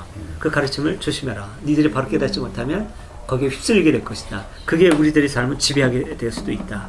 그게 아니라 내가 너희에게 가르쳐준 참 복음의 정신을 올바로 깨달아라. 그런 의미인 거죠. 누룩의 의미는 이제 그렇다고 볼 수 있습니다. 그겁니다. 그러니까 그걸 가지고 우리가 이제 논의해 보면 되겠지요. 그러니까 이제 지금 이 시대를 얘기해서 먹사나 막사들한테 기만당하지 말아라. 이제 바로 적용으로 들어가신 거죠. 근데 너무 거기까지는 너무 빠르고 중간 단계에서 좀 충분한 어떤 바리새인이 어떤 가르침을 하고 사두개인이 어떤 가르침을 하냐. 근데 바리새인들은 주로 보면 그 세속 거칠에 하는 쪽이 많잖아요. 바리새인은 대표적인 예를 보면 네네. 율법을 문자 그대로 지키는 형식주의라고 볼 수도 있죠. 네. 그런 게고 사두개인은 특별히 그 부활이 없다고 믿는 거 아니에요? 네. 근데 육신의 부활이 없다고 믿는 건데 그거는 우리하고 비슷하잖아요, 우리 생각하면. 이제 그 부분만 보면은 이제 부활에 대한 개념은 이제 그럴 수도 있는데 다른 우선 여기에 등장하는 뭐랄까요? 그때 당시에 분파들에 대한 개념을 명확하게 알 필요가 있어요. 바리사이파 나왔죠. 그 다음에 사두가이파 나오죠. 마태복음에 보면 마태에는 계속 바리사이파하고 사두개파가 나오죠. 근데 마가복음에는 어떻게 나오나요? 바리새이파 사람들하고 헤로데의 누룩, 헤롯으로 나오죠. 헤롯 땅. 네. 그러면은 사두개파 사람들이 헤롯 땅인가요? 달라요. 둘은 달라요. 그러니까 마르코하고 마태하고 같은 그 사건에 대해서 쓰면서도 등장인물이 다른 겁니다. 네. 아주 중요한 인물이라고 볼 수 있는 끊임없이 예수님하고 사상적으로 대립했던 라이벌인 바리사이파 사람들은 같이 나오는데 그보다 조금 좀 덜했다고 볼 수 있는 사두개파 사람들, 헤롯다원들은 양쪽에 달리 나와요. 예. 이것도 어떤 그런 영향력이라고 볼 수 있는 겁니다. 예. 김연아의 라이벌은 계속 아사다마오는 변함이 없어요. 근데 그 다음에는 뭐죠? 안도미킬 수도 있고, 예, 이제 그런 식으로 볼 수도 있고, 이런 식의 영향력일 수 있는 거예요. 사람들의 의식 속에. 그렇게 뚜렷하지 않은 거죠, 그러니까. 이 성서가 사람들의 삶에서 만들어진 거고, 하늘에서 뚝 떨어진 게 아니라고 하는 것도, 우리가 이런 데서도 볼 수 있는 겁니다, 이게. 자, 근데 우선, 사두가이파 사람은 어떤 사람이냐면은 사독의 후예들이에요. 사독가이파. 사독은 대사제였습니다. 옛날에. 그게 언제 때부터냐면은 다윗 때인가? 하여튼 그때 사제였어요. 대사제였어요. 그 사독이라고 하는 사두개파 사람들은 어떤 사람이냐면은 말하자면 그 여당의 그 당원들이라고 볼 수 있어요. 집권층의 사람들입니다. 옛날에는 사제 계급이 지배 계급이었습니다. 종교적인 분야만이 아니에요. 옛날에는 그 정규 일치 사회였고, 그러니까 정치적으로도 모두에서 실권을 쥔 기득권자 계층입니다. 네, 종교 집단에서도. 솔로몬이 왕이 되는 결정적인 역할을 하는 사람 아니었나요? 아마 그럴 거예요. 네, 사독이. 하여튼 사두개가 다윗에서부터 사제 계급이었을 겁니다. 바리새파 사람들은 야권 사람들이에요. 예. 정치라든가 이런 쪽으로 관여되지 않고 주로 야권에서, 물론 서기관들이라든가 이런 사람들은 있었지만 주로 이제 그 야권에서 이제 그 많이 저항을 하던 그런 사람들이 많고, 헤롯 땅은 누구냐면은 신약 시대에 와서 새로이 헤롯이 등장을 하죠. 헤롯은 전통적인 유대교하고는 별 관계가 없는 사람입니다. 이 사람은 로마 제국하고 가까이 지냈던 사람이고 혈통적으로도 유대인이 아니라 에돔족이었어요. 에돔족인데 로마하고 로비를 잘 해가지고 왕권을 진, 어찌 보면 이방인 계층의 사람이었습니다. 그런데 이 실질적인 실권을 쥐고 있는, 지금은 이제 바리새나 사두개인이나 전부 다 지배 민족이 된 거죠. 그런데 로마와 가까운 실권을 쥐고 있는 아주 현실적인 그런 정치 세력이 바로 헤롯 땅들입니다. 그러니까 사두개인하고는 관계가 없는 거죠. 지금 이 세 무리의 사람들이 등장하는 거예요. 네. 근데 지금 이 사람들이 예수님이 볼 때는 다 바람직하지는 않다고 보는 거죠. 지금 하늘의 뜻을 제대로 헤아리지 않은 이제 그런 한계가 있는 거로 보는 거죠. 예. 그 지금 그렇게 말씀하시니까 그 예수님의 그 어떻게 보면 정치적인 좌표라고 해야 되나? 네. 이게 확실하게 뭐 대로마 황장에 딱 선 것도 아니고. 네. 그렇다고 해서 종교 집단하고 제가 봤을 때 제 느낌은 대로마 항쟁이라든가 이런 것보다는 그 종교적인 에서 더 대치 전선을 갖다가 극명화 이게 더 강한 것 같아요. 네네. 정치적인 것보다는. 네. 여러 가지 그 집단들하고 관계 있을 때도 그렇고. 네. 종교 집단이 더 많이 등장하잖아요. 예, 근데 이제 성서를 놓고 보면 그렇습니다. 네, 성서에 놓고 보면 그래요. 그런데 과연 성서가 얼마나 정직하고 솔직하게 예수의 정신과 예운동을 담아내고 있느냐도 사실은 문제예요. 어쩌면 성서가 얘기하는 것보다 훨씬 더 예수는 정치적이었을 수도 있어요. 예수가. 그런데 성경에 나타나 있는 예수는 지금 이제 소피스님이 얘기한 것처럼 로마에 대한 부딪힘이나 이런 건 별로 없죠. 크게 별로 없어요. 유대 종교 사회에서 종교적으로 부딪히지. 이거는 근데 이걸 곧대로 받아들이기에는 예수와 기록자 사이의 간격이 너무 꽤 많이 있다는 거죠. 시대적인 간격도 있고 공간적인 간격도 있고 의식의 간격도 있고. 로마와의 갈등을 이제는 피하려고 하는 그런 의식을 가진 그런 시대에서 성서가 이제 쓰여지고 있으니까 어쩌면 훨씬 더 예수는 우리가 생각했던 것보다는 정치적으로 로마와 싸웠을 수도 있고. 그 분명한 거는 제가 보기엔 그래요. 어쨌든 예수는 저항적이었다. 레지스탕스였다는 건 분명합니다. 굉장히 레지스탕스였어요. 기존의 세력에 대해서, 가진 사람에 대해서, 기득권자에 대해서, 없는 사람 편에서요. 그런데 그게 종교적이냐? 아니요. 현실적이라고 하는 그런 공통성이 있다는 거죠. 그런 점에서 예수는 휴머니스트라고 볼 수 있는 거고, 구약의 예언자 운동이 갖고 있었던 휴머니즘의 계승자라고 보는 거죠. 굉장히 휴머니즘적인 종교예요. 그리고 예수의 종교가 구약에서부터 종교적인 의식 이렇게 무시하는 종교가 어디 있습니까? 아까도 말씀을 드렸지만 굉장히 의심하고 사람들의 삶의 자리, 가난한 사람의 실존 이거 붙들고 있는 거예요. 이거 종교 같지 않아요. 이건 사회운동이지. 이 사회운동이 그대로 종교가 된 종교. 기독교거든요. 그러니까 이제 보네포 같은 사람은 그걸 꿰뚫어보는, 전국을 찌르보는 거예요. 예수, 그 사람 종교인 아니야. 예수가 원한 건 새로운 종교가 아니었어. 예수가 원하는 건 종교로부터의 자유, 새로운 삶, 새로운 세상이었지 새로운 종교가 아니었다. 이렇게 보면 기독교는 탄생부터 잘못된 종교입니다. 그 기독교가 조직이 아니라 의식이 아니라 종교 시스템이 아니라 운동이 돼야 되고 문화가 돼야 된다고 저는 생각을 하는 거예요.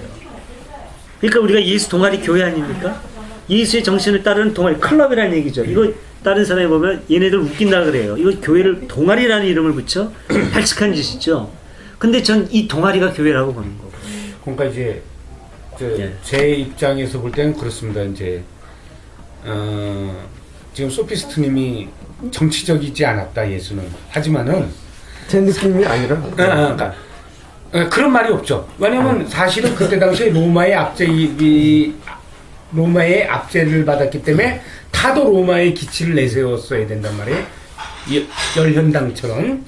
근데 이제 중요한 것은 예수님이 그때 당시에 적대시했던 자들이 다 로마의 압제에 기생하는 사람들이었다는 사실을 우리가 좀 인지를 해야 될 것 같아요. 그러니까 결국은 메타포, 은유법. 그러니까 은유적으로 이미 기득권자에 대한 거부감이 있으셨던 거고, 그래서 지금 산들님께서 말씀하시듯이 그것이 운동이고 문화였었을 것이다라는 말에 대해서는 저는 이제 동의하는 거죠. 그러니까 그리고 예수 이 성경의 사복음서가 써졌던 것이 67년도, 그러니까 도라나 남지 않고 이스라엘이 망했을 때 70년 그때 70년대 그때부터 써진 거기 때문에 이미 그때는 모든 것이 이제 완벽하게 작살이 나가지고 로마의 지배권하에 들어있었기 때문에 그런 식의 대립을 쓸 수가 없었던 거죠. 내가 볼 때는. 그래가지고 오직 대망하는 그리스도만 추구할 수밖에 없었던 그런 시대에 이제 써진 것이 사복음서다. 네. 저는 그렇게 보는 거죠. 그래 지금 보네포 목사님 말씀하셨는데요. 네. 히틀러 암살 시도하다가 이렇게 잡혀가지고 사형당한 거잖아요. 그렇죠. 네. 근데 이게 그 이사야서나 예레미야서나 이런 걸 보면은 그 상대방 그 권력 집단에 대해서 이렇게 저항을 하고 항거를 하고 이렇게 추정을 하긴 했지만 그냥 제가 받은 느낌이에요. 확실한 건 아니니까.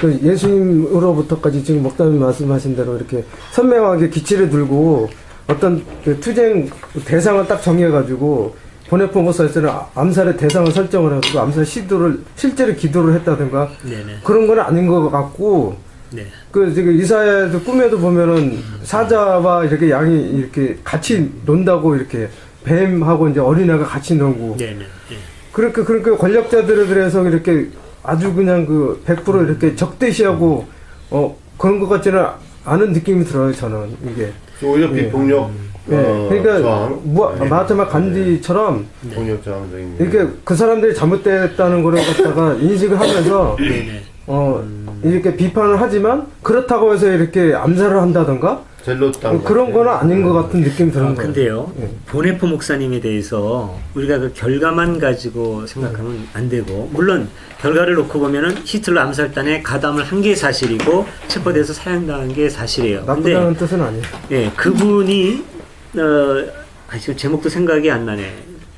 근데 이제 그분이 쓴 책이 나를 따르라라는 책이 있어요. 한번 기회에 되면 읽어보세요. 그것도 참 좋은 책인데, 거기 보면 그 사람의 감옥에 있었을 때 다른 사람들의 증언이라든가 자기의 고민이나 이런 게 그 수기처럼 다 써 있어요. 근데 그 보면 굉장히 여린 사람이에요, 이 사람이. 굉장히 여리고, 그 세간의 평가가 안중근 의사 비슷해요. 이 사람에 대한 존경심이, 주위에 대한 존경심이 말도 못합니다. 그리고 너무너무 당당하다는 거죠. 같아요. 마치 초원의 사자처럼 당당하다고 봐요, 이 사람이. 감옥에 있으면서도 어쩌면 저렇게 당당할 수가 있나. 그런데 이건 이제 그 보네포의 고백입니다. 사람들은 나를 그렇게 보지만 사실은 나는 새장의 새처럼 두려워서 떨고 있는 나. 그렇게 고백을 합니다. 그래서 끊임없이 자기를 돌아봐요. 자기 연약하고 하나님 앞에 정말 그 대화. 그렇게 하면서 그 자기를 끊임없이 이렇게 돌아보고 자기 연약성에 대해서도 이제 고백을 하고 그러는데, 이 사람이 왜 암살단에 가담을 했느냐면, 이 사람의 동의 그겁니다. 이 사람의 비유가 그래요. 지금 그 만원 버스의 운전사가 미친 사람이에요. 미친 사람인데 이 사람을 내버려두면은 이 만원 버스의 승객이 다 죽게 됐어요. 한 사람의 생명이 고귀하지만 저 미친 사람을, 만약에 이 사람이 버스 운전사가 아니라면 차분히 붙들고 얘기하고 얼마든지 할 수 있겠지만 지금 상황은 만원 버스의 운전사라는 얘기죠. 이 이 사람을 설득할 수도 없고 어쩔 수 없을 때 강제로라도 이 사람을 끌어내야 되느냐. 이것 때문에 고민하다가 결국은 끌어내서 만원버스의 승객들을 살려야 된다는 고민으로 그렇게 합니다. 이거는 굉장히 실존적인 고뇌와 결단에 의한 행위였어요. 그러니까 이분의 심성은 제가 볼 땐 그래요. 무니카 목사님 같은 분이에요. 굉장히 여립니다. 그리고 역사적으로 이런 분들을 보면은 한결같이라는 말은 좀 어폐가 있지만 굉장히 많이 우리가 생각하는 것처럼 강성분자가 아닙니다. 아주 여린 사람들이에요. 예. 그리고 성서에도 보면 그래요. 예레미야 같은 사람 보세요. 이 위대한 예레미야. 얼마나 섬세한지. 눈물의 선지자라는 별명이 있지 않습니까? 무니카 목사님도 그렇고. 이분 별명이 문익황이에요. 문익환 목사님인데 문익황. 수업을 하다가 열변을 하고 통하다가 애들이 안 듣고 자고 그러잖아요. 너무나 속이 상해가지고 막 눈물을 글썽이다가 수업을 더 이상 못하고 문을 쾅 닫고 나가버려요. 그래서 별명이 문익황이에요. 근데 그것도 겉으로만 보는 학생들은 참 성격 개팍하다 그럴 거예요. 근데 이분은 그거죠. 우리나라가 어떤 형편에 있는데 그걸 의식도 못하고 지금 졸고 있고 이게 너무 안타까워가지고 막 울분을 견디다 못해가지고는 문이 쾅 소리가 나게 닫고 수업도 못하고 이제 이러시는 분이죠. 이런 분이 그런 답답함을 견디다 못해서 행동이 옮기면 그런 식으로 가는 거죠, 지금. 제가 볼 때는 예수도 그럴 가능성이 농후한 분이에요. 자기 삶에서 분리하기 어려웠을 겁니다. 정치, 종교, 분리하고 이건 오늘날 우리들이 익숙한 거고 총체적인 삶의 자리가 섞여 있는 거죠. 종교와 정치와 이런 모든 것이. 거기에 대해서 모든 압제에 대해서 분노하는 거죠. 예수님이 보는 거는 하늘이에요. 하늘의 뜻이 거슬리고 그걸 이제 그 당시 사람들은 인격적인 그 신으로 이제 다 고백하고 있었으니까 예수도 그 한계에서 못 벗어났을 가능성은 있어요. 여전히 인격적인 신으로 생각을 했던 그 이상을 받건 어쨌든 예수님은 그런 압제에 대해서 고통스러웠던 거죠. 그리고 끊임없이 배운 게 뭐냐면 그런 모든 압제에 눌리고 있는 하나님의 사람들, 순결한 하나님의 사람들, 가난한 사람들, 계속 성경에 나오는 고아, 과부, 이게 예수한테는 이제 꽉 차 있었던 거죠. 늘린 사람에 대한. 그러니까 이 사람을 통째적으로 껴안는 휴머니즘, 저항운동, 이게 저는 아무리 보고 또 보고 무엇으로 분석하고 비판하고 해봐도 결국에는 부서질 수 없는 남아있는 예수 복음의 원형인 거죠. 그리고 이거는 무엇으로도 못 깹니다. 안티 기독교인들이 별짓을 해도 이거 못 깨요. 예. 교리 기독교가 박살이 나도 이거 그대로 이거는 보존될 수밖에 없는 보화와도 같은 겁니다. 이게 저는 기독교의 이제 진수라고 보는 거고 그렇게 보는 거죠. 근데 그 안티적인 입장에서 질문하고 싶은 건 말이죠. 네.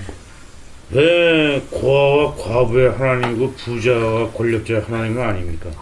아, 근데요, 부자와 권력자의 하나님이 아니다라고 하는 대립적인 관점도 우리가 성경을 제대로 깊이 못 본 거예요. 한번 보세요. 그 예언자들이, 저는 그게 제가 기독교인 이유기도 해요. 저는 공산주의 솔직히 존경합니다. 저 빨갱이 소리도 듣고 한 데는 완전히 거기에 대해서 그냥 매력으로 혼까지 뺏긴 적이 있어요. 저는 기독교보다 이게 낫다라고 생각한 적도 있고 지금은 전 기독교인으로 돌아왔습니다. 왜냐하면 공산주의는 제가 받아들이기 어려운 적이 있어요. 그거는 이상이지 현실적이지 못하고 기독교만큼 현실적이지 못하다는 생각을 저는 지금 갖고 있고, 공산주의가 기독교를 못 따라오는 건 뭐냐면 공산주의는 대립구도예요. 예. 가진 자와 결국은 대립을 통해서 이 사람을 극복하고 안 되면은 제거를 합니다. 예. 혁명을 통해서라도 제거를 해야 돼요. 기독교의 사람들이, 예언자들이 끝까지 포기하는 게 뭐냐면 기득권자 끌어안기예요. 가난한 자, 곧 그 핍박받는 자를 직접적으로 먼저 끌어안지만 기득권자를 끝까지 포기하지 않아요. 다윗의 하나님이고 솔로몬의 하나님으로 성경에 등장하는데 이 사람들한테 회개를 외치지, 너희는 하나님은 너희의 하나님은 아니다, 너희는 하나님의 은혜 밖에 있다, 이런 극단적인 선언을 하지 않습니다. 예언자 운동에서도 중요한 게 좀 그거예요. 이사야의 예언을 한번 보세요. 사자와 염소가 등장하는데 양들이, 염소들이 힘을 모아가지고 사자를 내쫓고 양들의 천국, 여기 양들 또 나오네. 염소들의 천국, 초식 동물의 천국을 만드는 게 아니에요. 사자가 성격이 변해서 풀 뜯어요. 사자가 독사를 죽이고 어린아이가 놀기 좋은 공간을 만드는 게 아니라 어린아이가 독사굴에 손을 놓고 장난쳐도 물지 않는 독사의 성격이 관해서 독사하고 어린아이가 같이 노는 세상입니다. 이게 위대하다는 거죠, 저는. 예. 완전히 포기하지 않아요. 결국은 다 품어안는 거지. 이게 기독교라는 겁니다. 근데 그게 비현실적이잖아요. 비현실적인 것 같죠? 네. 근데 그 비현실적인 꿈을 꾸는 종교가 기독교예요. 간디. 그리고 어느 정도 비현실적이라고 말할 수 있지만 완전 불가능하다고 볼 수 있을까요? 전 그건 잘 모르겠어요. 불가능하더라도 저는 그 꿈은 포기하고 싶지 간디가 않아요. 대표적이라고 보는데. 그러니까 저기 결과적으로 무정. 형님, 예를 들어서 손양원 목사님이 자기 아들을 죽인 그 아들을 양잘 삼지 않습니까? 그것이 그거와 비견할 수 있지 않을까요? 그 사람 나름이고 문제는 이제 중요한 거는 현실적이냐? 독사가 그 독을 품고 어린애가 노는데 독사가 어린애를 물고 싶어 무는 게 아니라 독사 나름대로 자기의 그 주어진 본능에 의해 가지고 그냥 두려워서 무는 수도 있고 그 아이가 뭔지도 모르고 물 수도 있고 그런 거거든. 그건 그게 현실이거든. 사람도 그런 사람이 있다는 말씀이시잖아요. 독사가 사람도. 자기가 그 어린아이를 물고 싶어 무는 건 아니란 말이에요. 그냥 다만 그냥 현실적으로는 그 독사가 위험스러운데도 불구하고 어린아이를 방치해 놓은 거지. 그건 전부 다 그건 어떻게 보면은 안티적으로 생각하면 참 더 비현실적이고 또 그 얘기를 결론을 냈자면은 그 죄다 그건 꿈꾸는 사람들의 세상이지 현실적인 세상은 아니거든. 그러니까 이제 그 메타포 아닙니까? 그 손양원이가 뭐 사랑의 원자탄이 뭐니 하면서 하지만 난 그 사람도 그래. 자기 아들 죽인 사람을 사랑한다. 사랑하지 않을 수도 없고 미워봤자 별 볼일 없으니까 그냥 껴안을 수도 있다라는 얘기도 할 수 있는 거야. 그렇죠.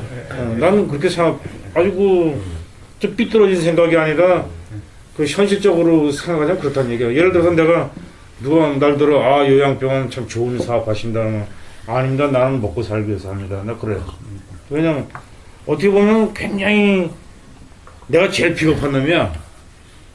그 죽어가는 사람들 죄다 불러다 앉혀놓고 나서 말이지 그냥 돈이나 받아가지고 내가 먹고 살고 있으니까 그건 제일 웃기는 얘기거든. 근데 내 나름대로 내가 생각할 때는 어떤 생각을 하냐면 그래도 다른 사업하는 것보다는 좀 덜 사기도 아니고 또 죄도 좀 덜 짓는 편에 속하지 않느냐라는 생각을 하지만 그게 내가 굉장히 잘하는 짓은 아니거든. 내가 뭐 노인네들한테 뭐 특별히 잘하는 것도 없고 지나가다가 어차피 한 번씩 손 한번 만져보고 잘하실 것 어깨 같은데. 툭툭 한번 쳐보고 식사했어요? 뭐 이러고 그냥 지나가지. 내가 뭐 이렇게 잘해주는 것도 없어. 그냥 간병인들한테 저 발 좀 잘 닦아주고 좀 잘 해줘요. 이제 그러지. 그러니까 형님 이제 그게 현실이라고.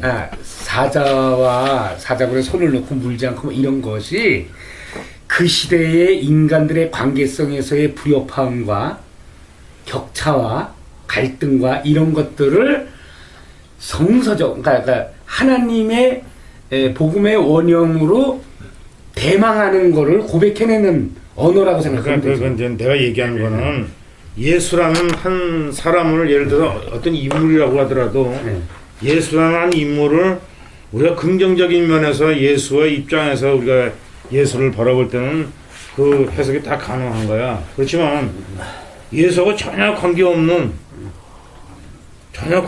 사람들 입장에서 볼 때는 쟤는 참 이상한 애야. 그냥 머리도 산발하고 말이지, 옷이나 구질구질하게 입고 말이지, 저 집신이나 신고 돌아다니면서 그 제자들이라고 한 열도는 별 볼 일 없는 놈들 데리고 다니면서 술이나 먹고 그러다 어디서 도술 배웠는지 병도 좀 고쳐주고 그거 한마디로 기성세대에 전혀 관계없는 이단아야. 이 기존 질서에서 그 예수는 학교도 안 다녔고 바리새인들처럼 어떤 정통파 어떤 학구적인 면에서의 공부도 한 사람도 아니고 졸업장도 없어. 그 기성세대 질서에서 전혀 어긋난 한 인물인데 괜히 우리가 그 예수를 미화시키는 거야. 한마디로. 난 그런 경우를 많이 보거든. 예를 들어서 이제 우리 예동에서도 뭐 전태일이를 갖다 굉장히 뭐 이 시대의 뭐 새로운 예수다고 이제 이제 그러면은 내가 볼 때는 참 웃긴다 그러는 거야. 어? 쥐 애비하고 그냥 술 먹고 맨날 길게 패고 싸우고 그 난리를 친 놈이 어느 날 저 뭐야 지 식구도 몰라 하고 저 뭐 분신 자살해가지고 저 뭐야 죽었는데 어떤 사람은 그 아이가 자기 생활 비관해가지고 자살했다고 이렇게 판단하는 사람도 있어. 근데 어떤 사람은 그 노동자들을 위해 가지고 자기 한 몸을 불태워서 그 노동법을 갖다가 세우는 계기를 만들었다고 하면서 그 노동자의 아버지요 또 예수 이 시대의 예수라고 얘기도 한다고. 근데 그 바라보는 사람들이 참 다 어떤 관점에서 어디 위치에서 쳐다보느냐에 따라서 항상 상대는 달라 보일 수가 있거든. 그러면은 지금 예수도 뭐 전태리 얘기해서 미안하지만 예수도 성경 속에 들어있는 예수의 입장을 볼 때는 막 그 항상 긍정적으로 우리가 예수를 생각하지만 어떻게 보면 그 예수는 이 땅에 와가지고 안 와야 될 사람이 와가지고 이 시대에 이 또 지난 시대에 많은 사람들을 죽음으로 몰아넣어서 이 좀 뭐 예수의 가르침과 그 포교 전도 생활 때문에 수억의 인디안이 죽었고 수천만의 좀 뭐 사람들이 그 억압받으면서 착취당하고 그 죽었다고. 그런데도 반면에 그들의 희생 위에서 딱 쓴 어떤 기득권층들을 예를 들어서 뭐 로마 교황, 무슨 뭐 신부, 목사 이런 사람들은 그 예수의 이 좀 너저분한 논리를 가지고 사람들한테 얘기하면서 그들을 착취하고 그들을 밟고 그들을 죽여서 실제로 이 땅의 기독교인들이 사람을 죽인 건 말도 못해. 얼마나 많은 사람들을 죽였는지 말도 못해. 그런데 그 예수가 예수를 통해서 기독교가 없었다면 그런 일이 벌어지지 않았을까요? 그거는 어차피 근데 이 성경에 나와 있는 것처럼 뭐 세상 끝까지 무슨 뭐 복음을 전도하라, 전파하라. 그리고 좀 뭐 안 믿는 자는 상종도 하지 마라.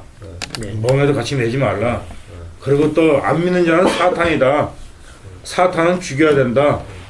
뭐 이런 논리를 해가지고 얼마나 많은 사람들을 남미나 아메리카에서 그 원주민들을 죽였냐고. 그 우리가 이제 그런 거를 제대로 보고 그걸 극복하자고 지금 이런 공부를 지금 하고 있는 거거든요. 그리고 또 용인님 말씀도 의미가 있고 인간의 속성의 재료가 된 거지 인간의 속성 자체의 그런 그 왜곡된 그 이기심과 욕망이 남아있는 한 기독교가 없었다 한들 그런 현상이 없었겠냐. 이것도 생각해 볼 측면이 있어요. 그렇다고 해서 기독교의 그 역사적 과오가 면제될 수 있냐. 그것도 아니고 어떤 측면에서 다 일리 있는 그런 말씀입니다. 그러니까 우리가 그걸 넘어서자는 거죠. 진짜 예수 운동의 원형이 뭐였는지를 알아보자는 거고 그게 정말 아무것도 없는 쓰레기라면 미련 없이 버려야죠. 저도 그러고 싶기도 했고 완전히 떠나고 싶기도 했고 그런데 떠나기 아쉬운 건 이 점이 있다는 거죠. 그렇다면 우리가 기독교 떠나도 괜찮아요. 뭐 여기에서 이 정도 보고 뭐 기독교 뭐 별거 아니네. 뭐 여러 뭐 종교 중에 하나고 나는 더 좋은 종교 가도 아무 상관 없습니다. 중요한 건 사람이지 종교가 아니니까. 종교는 수단일 뿐이에요. 사람의 행복을 위한. 가도 아무 상관이 없지만 그래도 여기에 매력이 있고 의미를 느낀다면 이 복음의 원형이 갖고 있었던 그 아름다운 점을 우리가 가져야지 주변적인 그런 요소들을 극복을 하고 그래서 과거의 과오를 벗어나서 좀 유익한 길로 우리가 가도록 해보자. 그게 결국은 예동의 전리 목적입니다. 교리 기독교의 그런 잘못된 점 벗어나서 새로운 길을 우리가 찾아서 신나고 재밌게 살자. 이거거든요. 우리 예동을 얘기한 게 아니고 지금 여기 보면은 예를 들어서 사두개파든 바리새인파든 헤롯 땅이든 이런 사람들은 그 시대의 현실이거든. 그 시대에. 그 시대의 현실이고 예수는 한마디로 이단아예요 사실은. 그 입장에서 보면 얘는 정규 학교도 안 다녔고 예수는. 또 어떤 그 조직에 가입도 안 됐고 어떤 라이센스도 전혀 없는 친구야. 다만 그 성경에 기록되어 있는 것처럼 이 사람은 그냥 그 고아와 과부, 눌린 자, 어려운 자, 병든 자 이런 사람들과 가까이 하고 그들을 도와주고 그들을 사랑했던 어떤 한 사람이었지. 한 사람이었는데 지금 이 사람이 그 현실성 있는 그 사두개, 바리새인, 헤롯 그 당시 사회의 현실적인 사람들을 전부 다 그냥 누룩으로 표현해 버렸어. 네. 그 옳지 못한 가르침이라고 지금 네, 아까 네. 한들님이 얘기하셨는데 과연 그 바리새나 사두개나 헤롯 그 사람들이 옳지 못한 걸 가르친 건 아니거든. 예를 들어서 우리가 그 성경 잠언을 보면은 그것이 유대인들이 아이들한테 가르치는 그 가르침의 기본이었던 그 잠언을 보면 다 옳은 얘기만 나와 있어.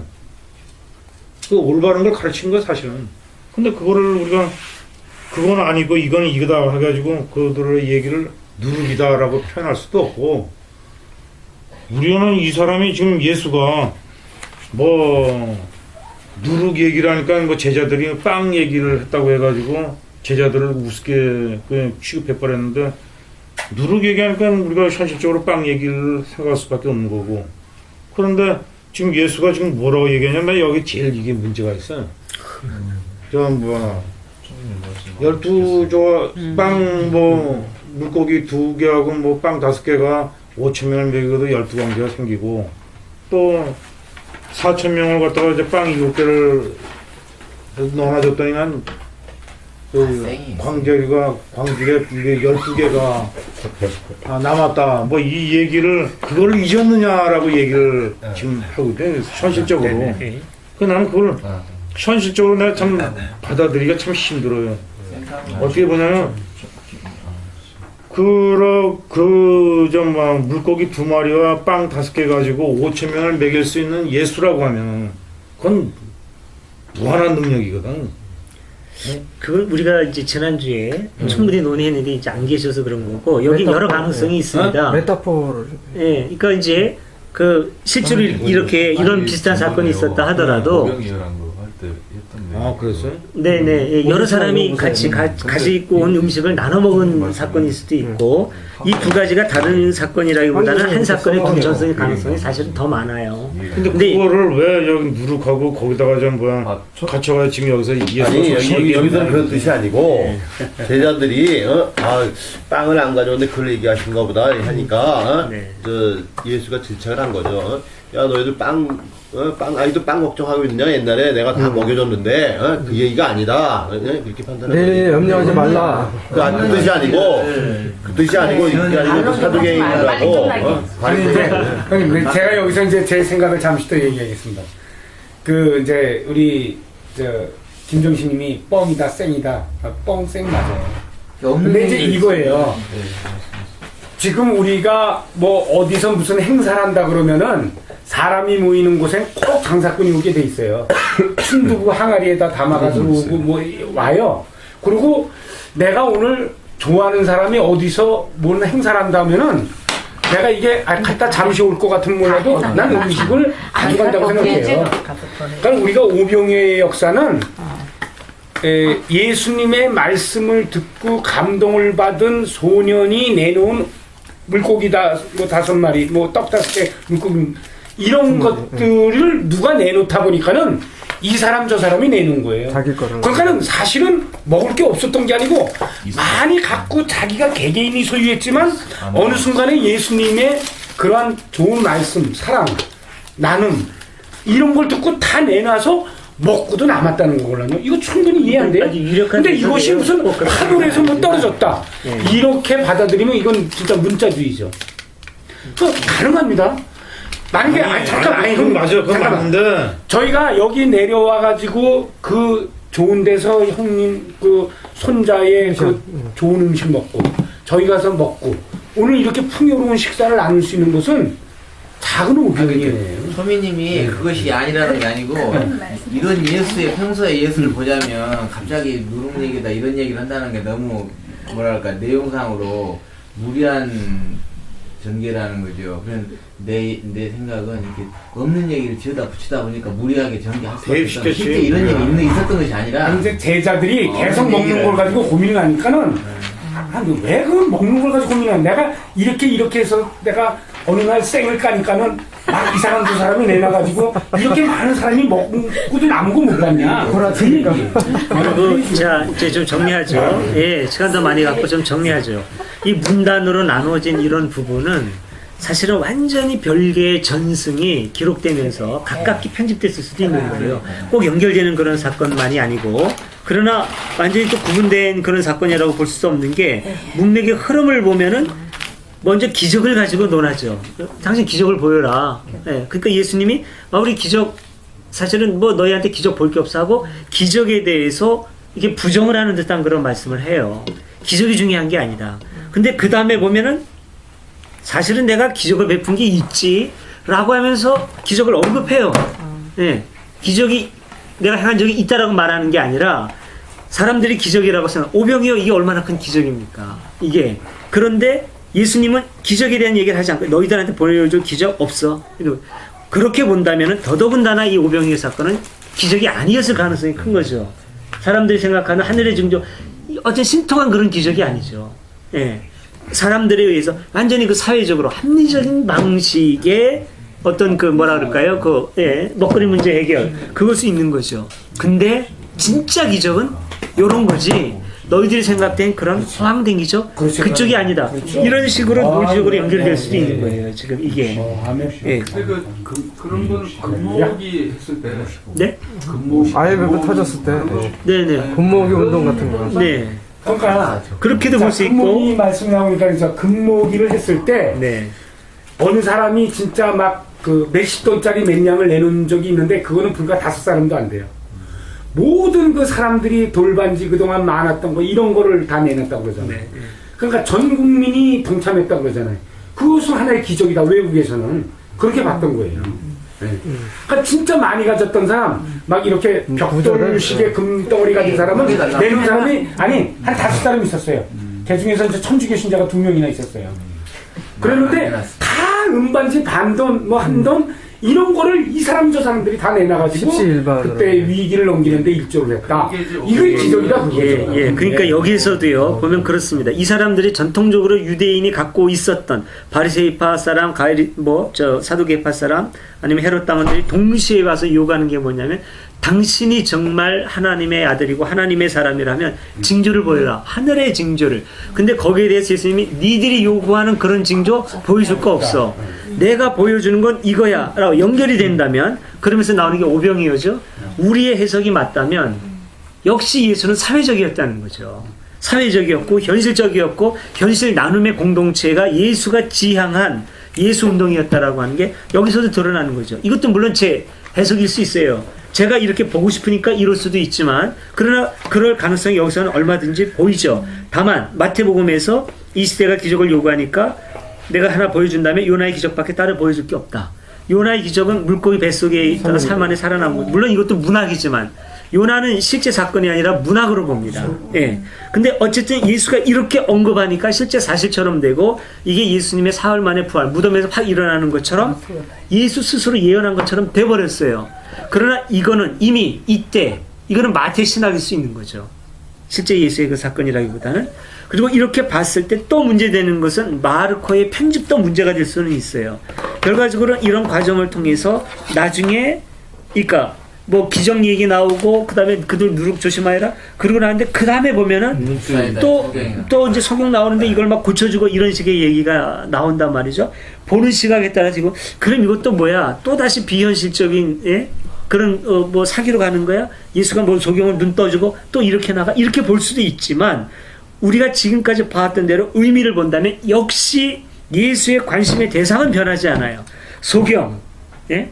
소경을 이제 고쳐준다고 하는 것, 이렇게 예수님이 고쳐주고 기적적으로 고쳐주는 사람을 보면 한결같이 거의 무슨 뭐 고관의 자녀, 왕의 아들이 아니라 아주 가난한 하층민 어려운 사람의 계층 품어안기에, 예, 그쪽으로 가는 거죠. 예. 비교적 괜찮은 사람, 어느 정도 권력이 있었다고 하는 사람이 성경에 등장하는 사람 누굴까요? 예수가 가까이 하고 고쳐주었던 사람? 있어요. 천부장의 딸인가 뭐 있죠. 백부장. 백부장이죠? 야이로. 백부장이면 뭘까요? 백부장이면 백인대장. 100명을 통솔하는 중대장이죠. 지금은 장교죠. 로마군에서는 장교가 아닙니다. 100명을 지배하지만 부사관이에요. 로마에서의 장교 계급은 대대장부터 칩니다. 트리부누스라고 하는 백인대장은 일반 사병의 지휘관, 하사관이나 마찬가지예요. 예. 그렇게 생각합니다. 그 귀족 자녀들이 정권을 배경으로 해가지고 이제 중간에 뭐라 그럴까요? 어떤 장교 계급으로 시작을 할 때는 대대장부터 시작하는 경우가 많아요. 백인대장은 거치지 않습니다. 그건 사병들로부터 밟고 올라가는 사람이에요. 그게 백인대장 외에는 별로 없어요. 네. 자, 좀 정리하죠. 오늘 이제 여러 얘기도 나왔고, 아까 제가 좀 상당히 걸리는 거는 기도라든가 이런 데 대해서 제 목소리를 너무 강하게 낸 게 아닌가 하는 그런 생각이 드는데, 좀 염두에 두십시오. 저 약점이 있고, 저는 솔직히 영성에 대해서 약합니다. 나 영성 모르겠어요. 아니, 제 견해는 있는데, 솔직히 영성이라는 데 대해서 부정적인 생각이 많습니다.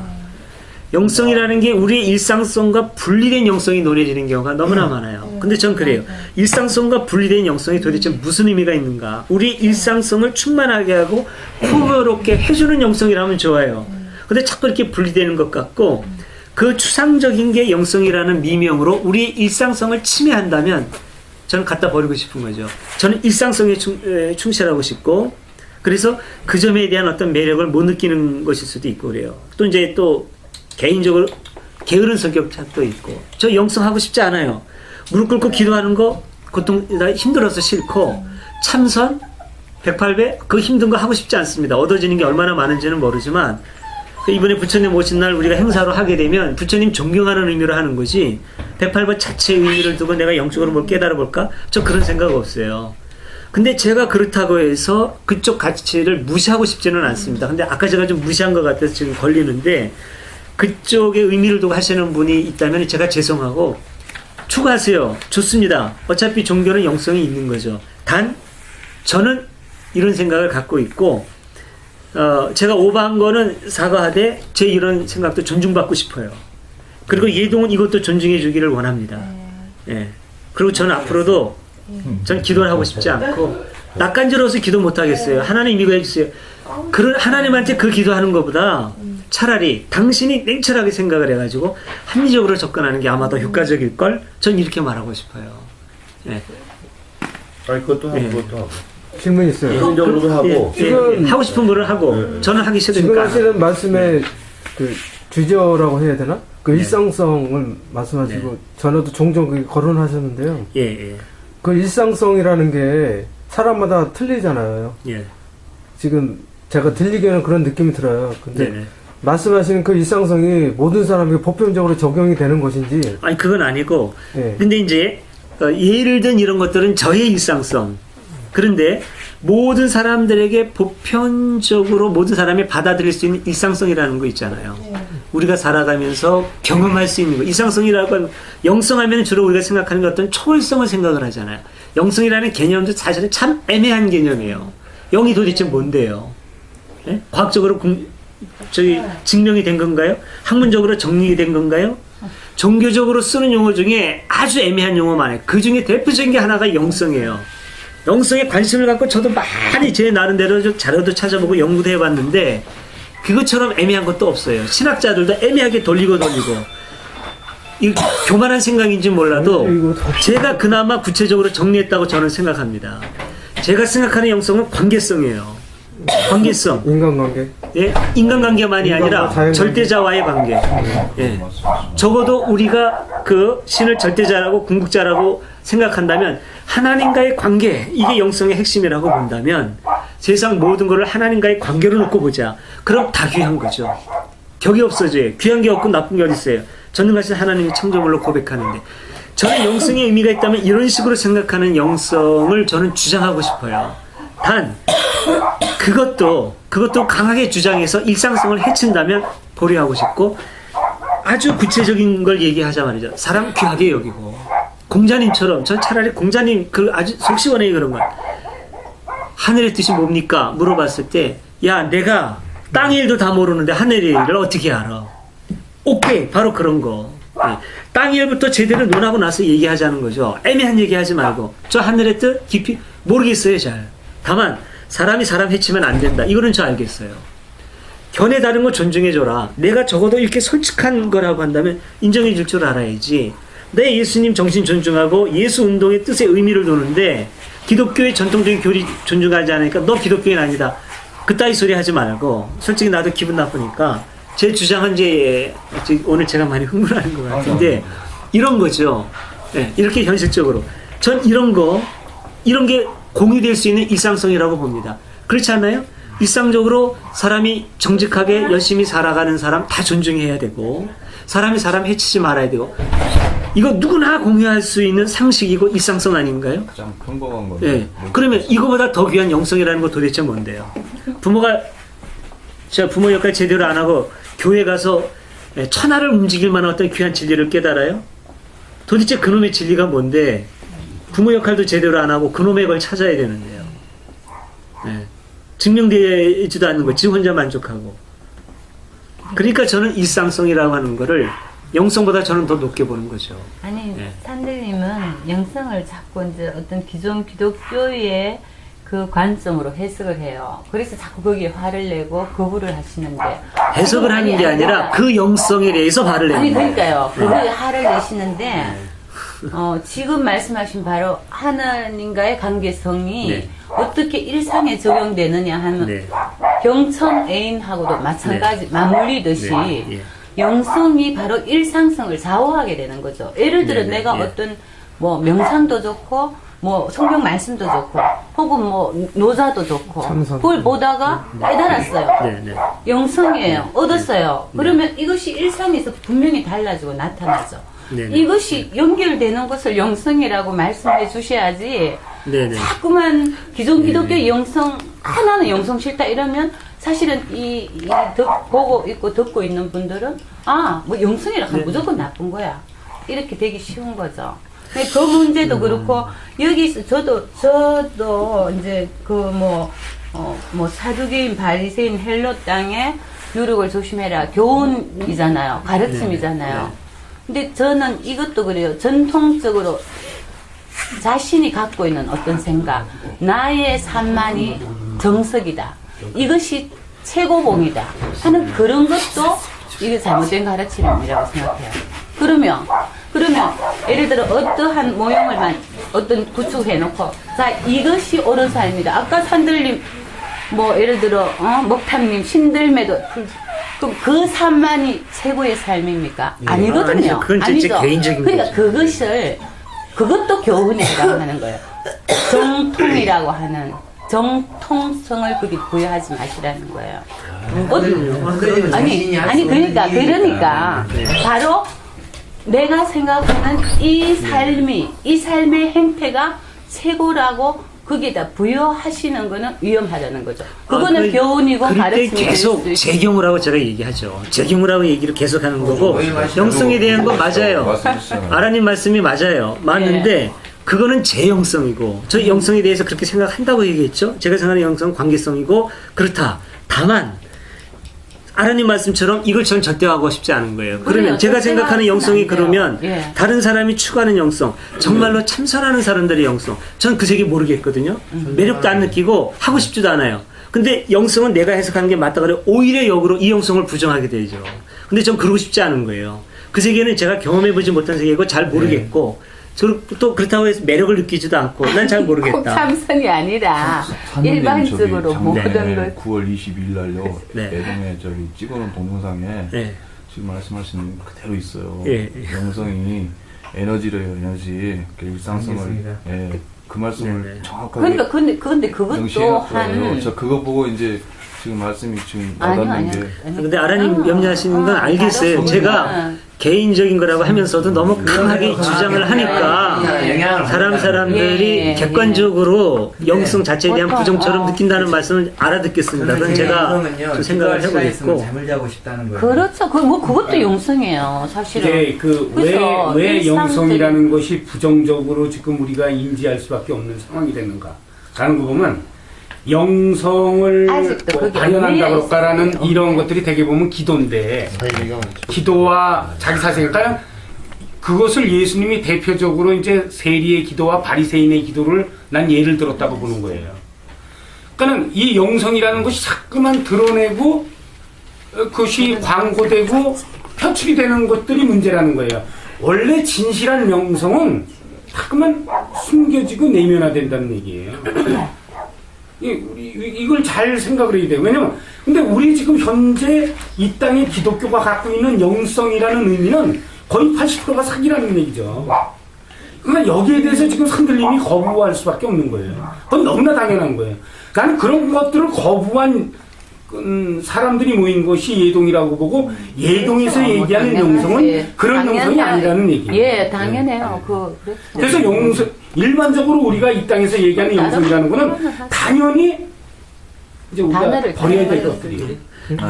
다 이제 한쪽 뭐 맞고 틀리고 아니라 다 이제 부족한 부분을 짚어주신 거고 아라님 말씀도 맞아요. 이제 제가 좀 증거해 보겠고. 네네. 그러니까 작년 거 보면 명확하게 해결이 되는데요. 예. 댓글을 달아주세요. 이 동영상 올라갔나요? 마을로도 돌아가지 말아 그러셨잖아요. 네, 마감 밑에 좋은 일 감추라고. 그걸 이 동영상을 참고하세요. 돈이 감추라는 게 아니고 이 사람이 눈을 떠갖고 마을로 돌아가면 사람들이 이 사람의 눈뜬 현실을 인정하지 않아요. 저 사람 수경이었는데 그래 더 멸시를 당하죠. 그래서 엄청난 혼란을 겪기 때문에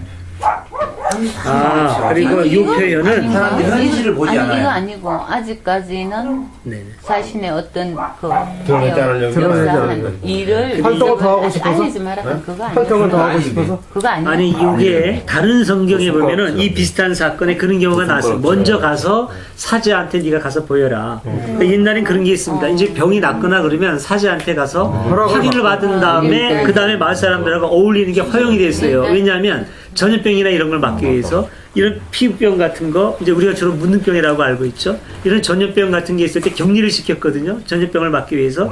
근데 이제 고약한 거는 그게 이제 무슨 하나님의 증거를 받았거나 이런 식으로 해석은 됐지만 어쨌든 전염을 막기 위한 현실적인 필요성에서 그런 계명이 나왔을 겁니다. 이 사람이 낫는 경우가 있잖아요. 그러면 나는 사람이 사자한테 가서 샅샅이 검사를 받고 나서 완전히 나았으면 이제 선해져. 당신은 이제 나았으니까 가서 학교 살아도 돼. 그랬을 때 그 허락을 받고 나서 사회생활을 할 수 있는 거죠. 아마 그런 그 관습의 반영일 겁니다. 이게. 네, 그런 관점으로 봐야 되지 않을까 싶어요. 어쨌든 예수는 기적을 행했다고 증거하는 거죠. 그렇죠. 사회적인 관계로요. 돌아갔을 때 이 사람이 무리해서 이 사람의 현재 모습을 전혀 받아들이지 않는 것을 염려하는 그런 것이 성경에 여러 군데 또 언급돼 있어요. 근데 어떤 학자들의 해석이 이 사람이 갔어 자기 이제 눈을 떴잖아요. 그런데도 저쪽 사람들은 계속 눈을 못 뜬 상황으로 인식하고 있기 때문에 돌아가서 오히려 더 힘들어지는 게 그거는 눈 떴다는 것이 중요한 게 아니라 그 당시에는 그 문둥병자나 또는 이 소경이나 이런 사람들은 다 하나님의 저주를 받아가지고 태어난 그 일반 사람들하고 전혀 다른 격리된 사람들이었거든. 그러니까 쉽게 얘기해서 우리가 전과자라고 할 수가 있죠. 지금 얘기하는 건 전과자인데 채용 안 눈을 떴다고 해가지고 가서 얘기를 하면 너 넌 하나님의 저주받은 놈인데 네가 무슨 햇소리를 여기 끼어들어? 같이 밥 먹으려고 그래서 이제 아까 이제 선배님 말씀대로 그 제사장한테 가서 네가 고쳐진 걸 확인시키고 너가 하나님의 제사에서 풀려났다는 걸 갖다가 공식적인 사회에서 공개를 인정을 받는 그런 절차겠죠. 중요한 거는 예수가 그 오병이어는 아까 얘기하죠. 다 내놔가지고 그런 십시일반의 기적을 창출했다고 하더라도 여기는 지금 이제 분명히 소경을 눈을 뜨게 했다는 얘기거든. 이건 좀 뭐야 한마디로 현대의학적으로는 좀 뭐 수술을 해줬다는 얘기인데 이 양반이 지금 좀 뭐 눈을 좀 뭐 이렇게 침을 발라가지고 그 시대에 좀 뭐 이해가 안 가는 수술을 해준 거야 지금. 그래서 눈을 떴어. 그럼 이게 기적인데 이 기적에 대한 걸 갖다 우리가 일반 인간 예수로서 기적을 행했다고 우리가 인정을 하겠느냐? 예, 아니면 여러 번 우리가 계속 얘기했던 얘기인데요. 이거는 실제 사실이라기보다는 예수가 이렇게 우리의 삶의 모든 분야에서 어렵고 힘든 사람을 고쳐주는 의사로 오셨다라고 하는 그런 메시지를 전하는 것으로 읽자고 한 거죠. 치유 공동체. 예.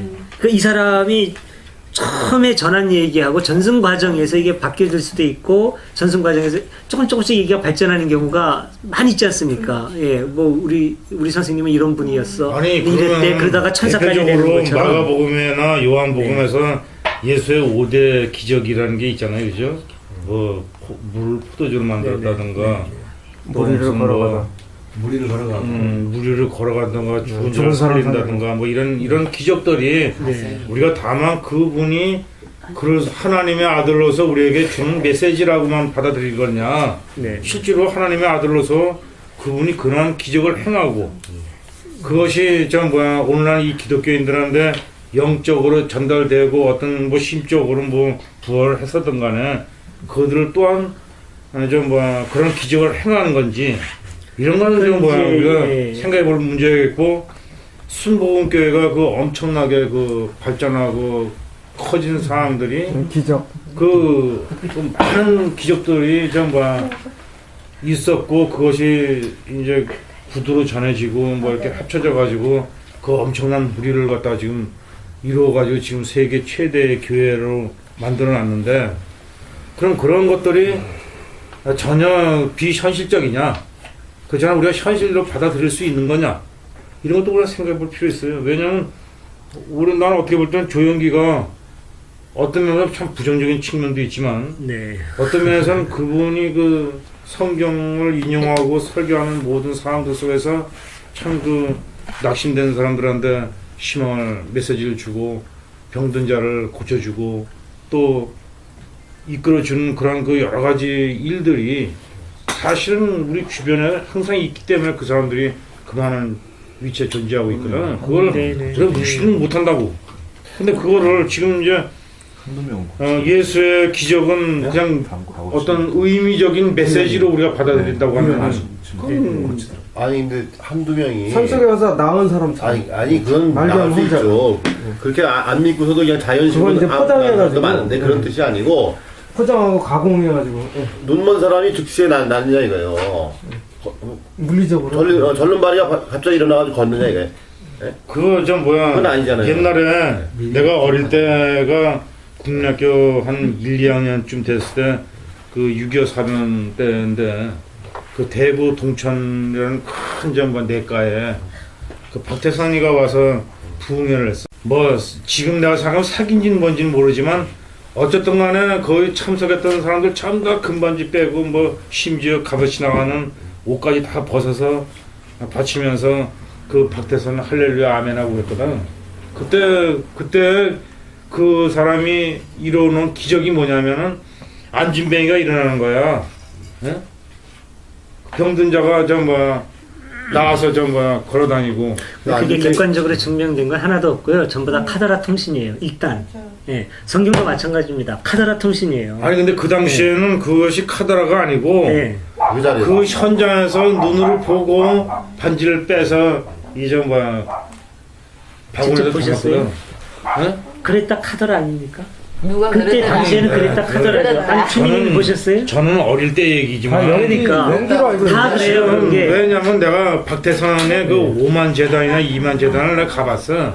신앙촌. 소민이 그럴 수도 있는 것이 연기 동원해가지고 연기예요, 빼고 던지게 해놓고 소문이 나게 만드는 거예요. 그 다음에 아니면 걸어서 사람들이 막 관심을 뺐다 하더라. 연기자들이에요, 연기자들. 아니 그리고 또 진짜 낫다고 믿고 싶은 사람도 있고 그럼 본인이 낫다고 믿고 손 딱 들어요. 난 낫습니다. 안 낫지만 낫습니다 하고 믿습니다. 그러는 사람도 많고 그런 것들이 많아요. 다만 일시적이 아니라 우리 병원 같은 경우에서도 이제 보면은 들곳에 이제 뭐 담아가지고 와가지고 입혀놨는데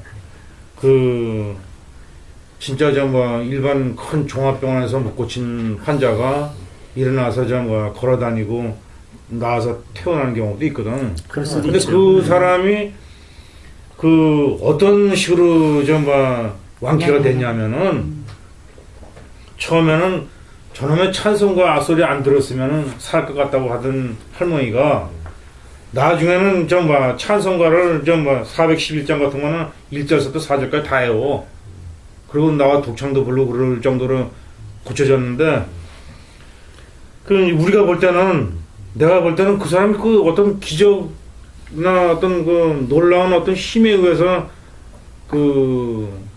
치유받은 거야. 네, 그럴 수도 있죠. 근데 그 치유받은 사실을 저걸 아무것도 아니라고 우리가 간주해버리고 그리고 이슬람 다 있어요.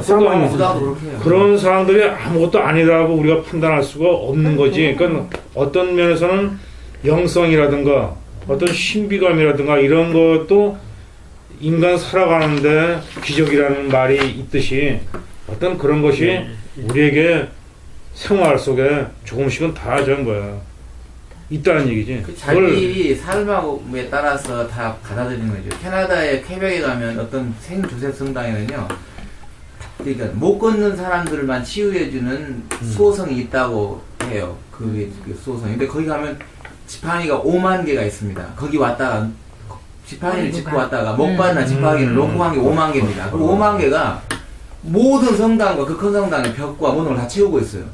저 같은 사람 거기 가서 등산용 지팡이를 골라왔거든요. 그 중에서 놓고 간 것 중에 좀 괜찮은 거를 골라서. 그러니까 그만큼 많이 고쳤다. 여기다 지팡이를 놓고 간 사람 봤어, 가지고 간 사람 처음 봤대. 여기서 각자 자기 나름에 따라서 나는 사람들이 필요 없어진 지팡이를 나는 필요하기 때문에 골라가. 그 사람이 낫다는 얘기 아니야? 5만 명이나. 저도 나왔어요. 지팡이 하나 얻었으니까. 5만 사람이 나왔다는데 그 누가 한 명도 본 사람은 없죠. 자기들 나왔다고 놓고 갔으니까. 근데 이걸 보세요.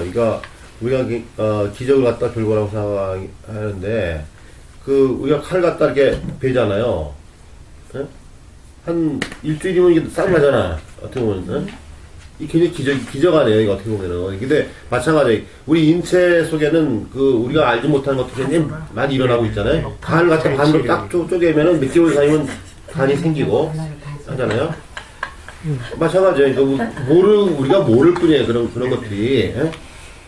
그러니까 자연 치유 능력. 그렇죠. 맞는 사람 이상은. 자, 이거 얘기하다 보면 한이 없습니다. 그거를 그러니까 나는 그거를 부인도 안 하고 그래요.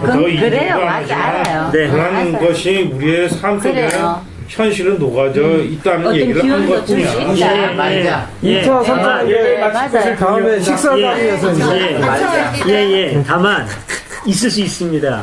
다만 그런 것들이 어떤 영성이라든지 어떤 신비, 기적 이런 이름으로 우리 일상성의 합리를 깨뜨려서는 안 된다는 거죠. 우리의 합리적이고 상식적인 삶을 침해하거나 방해해서는 안 된다는 거. 그 얘기는 분명히 하고 싶어요. 그런데 이제 사적을 자꾸 지자면 그건 뭐냐면은 이 말씀만 듣고 마치겠습니다. 그런 시리에 빠진 사람들이 어떤 기적을 바라고 하는 기도가 그 사람을 치유할 수 있다는 얘기를 나는 한 것뿐이야. 아멘. 할렐루야. 질문은요. 마치고 개인적으로 하셔도 시간이 알았어. 알겠습니다. 욕쟁이 할매 집에 가서 많은 얘기를 했고 알았어. 좀 산만하기는 했지만 이렇게 마치겠습니다. 감사합니다. 그럼 우리 공동숙도 함께 하겠습니다. 우리 주 예수 그리스도의 은혜와 아버지 하나님의 사랑과 성령의 보호와 인도하심이 우리 가운데 영원토록 함께 하소서. 아멘.